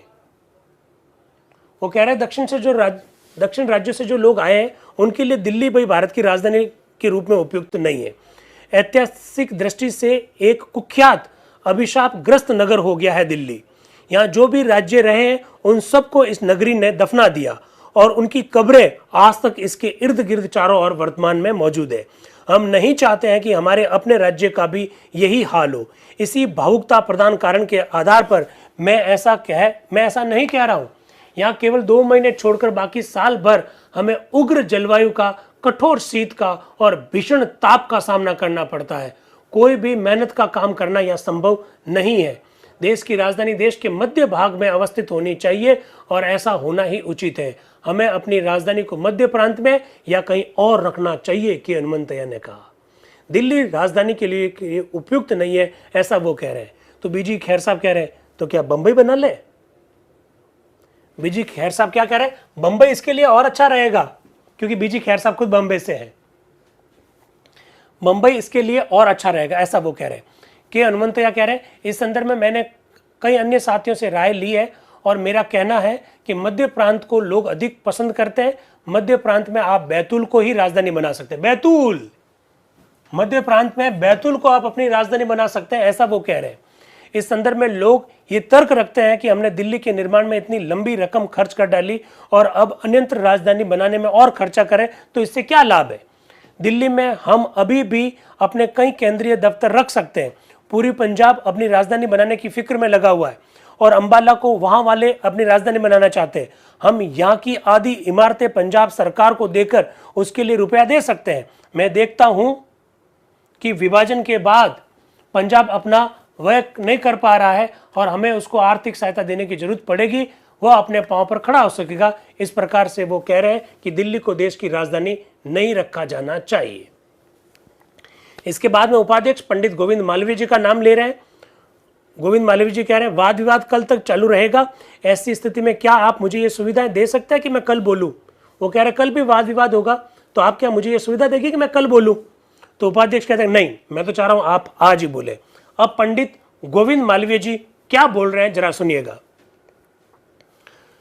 उपाध्यक्ष महोदय, पहले इसके कि मैं और कोई बात कहूं, मैं सदस्यों का, मसौदा समिति का और उसके योग्य प्रतिभा संपन्न अध्यक्ष मेरे मित्र डॉक्टर अंबेडकर का हार्दिक अभिनंदन करता हूं कि उन्होंने हमें यह संविधान बड़ा ही सुंदर बनाकर दिया। संविधान निर्माण की कठिन समस्या का उन्हें समाधान करना था और उन्होंने सफलतापूर्वक अपना काम संपादित किया। मसौदे में बहुत सी ऐसी बातें हो सकती है जिनके संदर्भ में हम किंचित परिवर्तन करना चाहते हो, पर ऐसा तो सभी बातों के साथ होता है। बाकी काम उन्होंने बहुत शानदार ढंग से किया है, ऐसा पंडित गोविंद मालवीय जी कह रहे हैं। गोविंद मालवीय जी ने अपनी बात को इस तरह से शुरू किया। फिर कह रहे संविधान में ऐसी बहुत सी बातें हैं, जैसा कि मैंने कहा, अगर कुछ भिन्न रूप में होती तो मुझे बहुत अधिक प्रसन्नता होती, पर प्रधान बात यह नहीं है जिसके लिए मैं सभा का समय ले रहा हूं। विशेष रूप से जो बातें मैं यह कहना चाहता हूं वह है विधान यानी संविधान की प्रस्तावना के संदर्भ में। हम अपने देश के प्रति, अपने समस्त इतिहास के प्रति, अपने संस्कृति और सभ्यता के प्रति तथा भारतीय आदर्श के प्रति कर्तव्य पालन में असफल होंगे यदि संविधान के प्रारूप में दी गई इस कुरूपा प्रस्तावना को हम अपनाते हैं। मैं चाहूंगा इसमें जगनीयता का, परमात्मा का उल्लेख हो जो समस्त विश्व की गतिविधि संचालित करता हो। वाह, पंडित गोविंद मालवीय जी कह रहे हैं कि प्रस्तावना में परमात्मा का उल्लेख किया जाना चाहिए। बड़ी गजब की बात कही है, ये बात भी आपको मालूम होनी चाहिए। जो समस्त विश्व की गतिविधियों को संचालित करता है। मैं ये इसलिए नहीं कह रहा हूं कि दुनिया के अन्य कई संविधानों में ऐसा किया गया है, इस कारण से मैं ये सुझाव नहीं रख रहा हूं। जैसा कि मैंने कहा, इस देश की परंपरा और संस्कृति की ये मांग है कि प्रस्तावना में परमात्मा का उल्लेख हो। गोविंद मालवीय जी ने कहा प्रस्तावना में परमात्मा का उल्लेख होना चाहिए क्योंकि ये हमारी संस्कृति ऐसा कहती है। बड़ी गजब की बात वो रख रहे हैं पंडित गोविंद मालवीय जी। फिर वो कह रहे हैं भारत का नाम क्या होना चाहिए, जरा देखिएगा, देश का नाम क्या होना चाहिए, इसको लेकर अपनी बात कही। वो कह रहे हैं दूसरी बात जो मैं कहना चाहता हूं वो ये है कि संविधान में हमें देश का नाम रखना चाहिए। मैं तो ऐसे संविधान की कल्पना ही नहीं कर सकता जिसमें हमारे देश को इंडिया कहा गया हो। मैं इसके लिए कोई विशेष नाम आपके सामने नहीं रखूंगा, जो भी नाम सभा को अच्छा लगे वो रखे, पर कम से कम भारत का नाम इंडिया ना रखे, देश का नाम इंडिया ना रखे।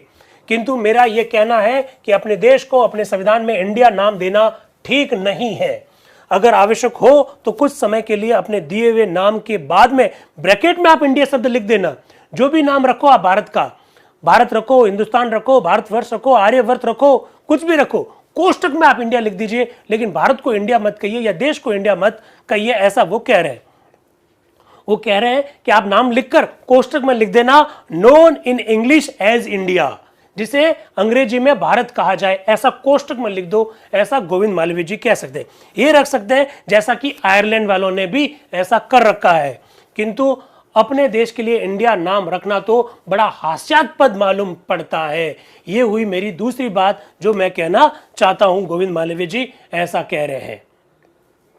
तो आप देख रहे हैं किस प्रकार से वो अपनी बात को रख रहे हैं। इसी बीच में घंटी बज गई तो वो क्या कह रहे हैं, मुझे ये चिंता नहीं है कि आप कहीं घंटी बजाकर मुझे बैठने का आदेश ना दे दें, इसलिए अब मैं अपनी बात को समाप्त करता हूं। घंटी नहीं बजी, पर वो कह रहे घंटी बज जाएगी, इसलिए मैं अपनी बात को समाप्त करता हूं। यही कई सुझाव सभा के सामने रखना चाहता था, आपने मुझे अवसर दिया, उसके लिए मैं आपका बहुत बहुत आभार प्रकट करता हूं, ऐसा पंडित गोविंद मालवीय जी कह रहे हैं। वो कह रहा है आप कुछ भी देश का नाम रखिए पर इंडिया मत रखिए। आप कोष्टक में ये लिख दीजिए जिसे अंग्रेजी में इंडिया कहा जाए, लेकिन कम से कम इंडिया रखना तो हास्यास्पद बात होगी, ऐसा वो कह रहे हैं। फिर आर के सिद्धवा जी आ रहे हैं मध्य प्रांत से।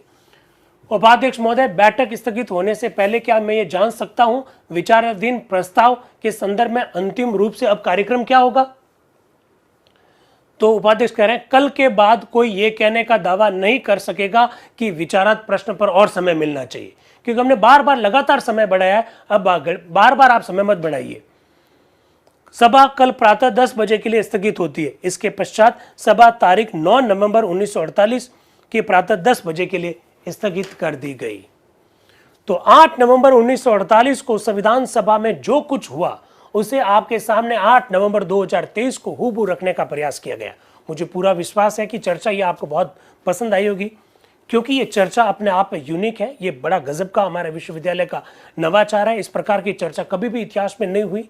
हमारे विश्वविद्यालय का अंबेडकर अध्ययन केंद्र और लोक प्रशासन विभाग इस प्रकार का प्रयास कर रहा है। मेरा आप लोगों से आग्रह रहेगा, यूट्यूब और जूम के साथी दोनों से आग्रह रहेगा कि इस बात को आगे तक पहुंचाएं, क्योंकि लोगों तक जब तक नहीं पहुंची तब तक कोई उसका मतलब नहीं रहेगा।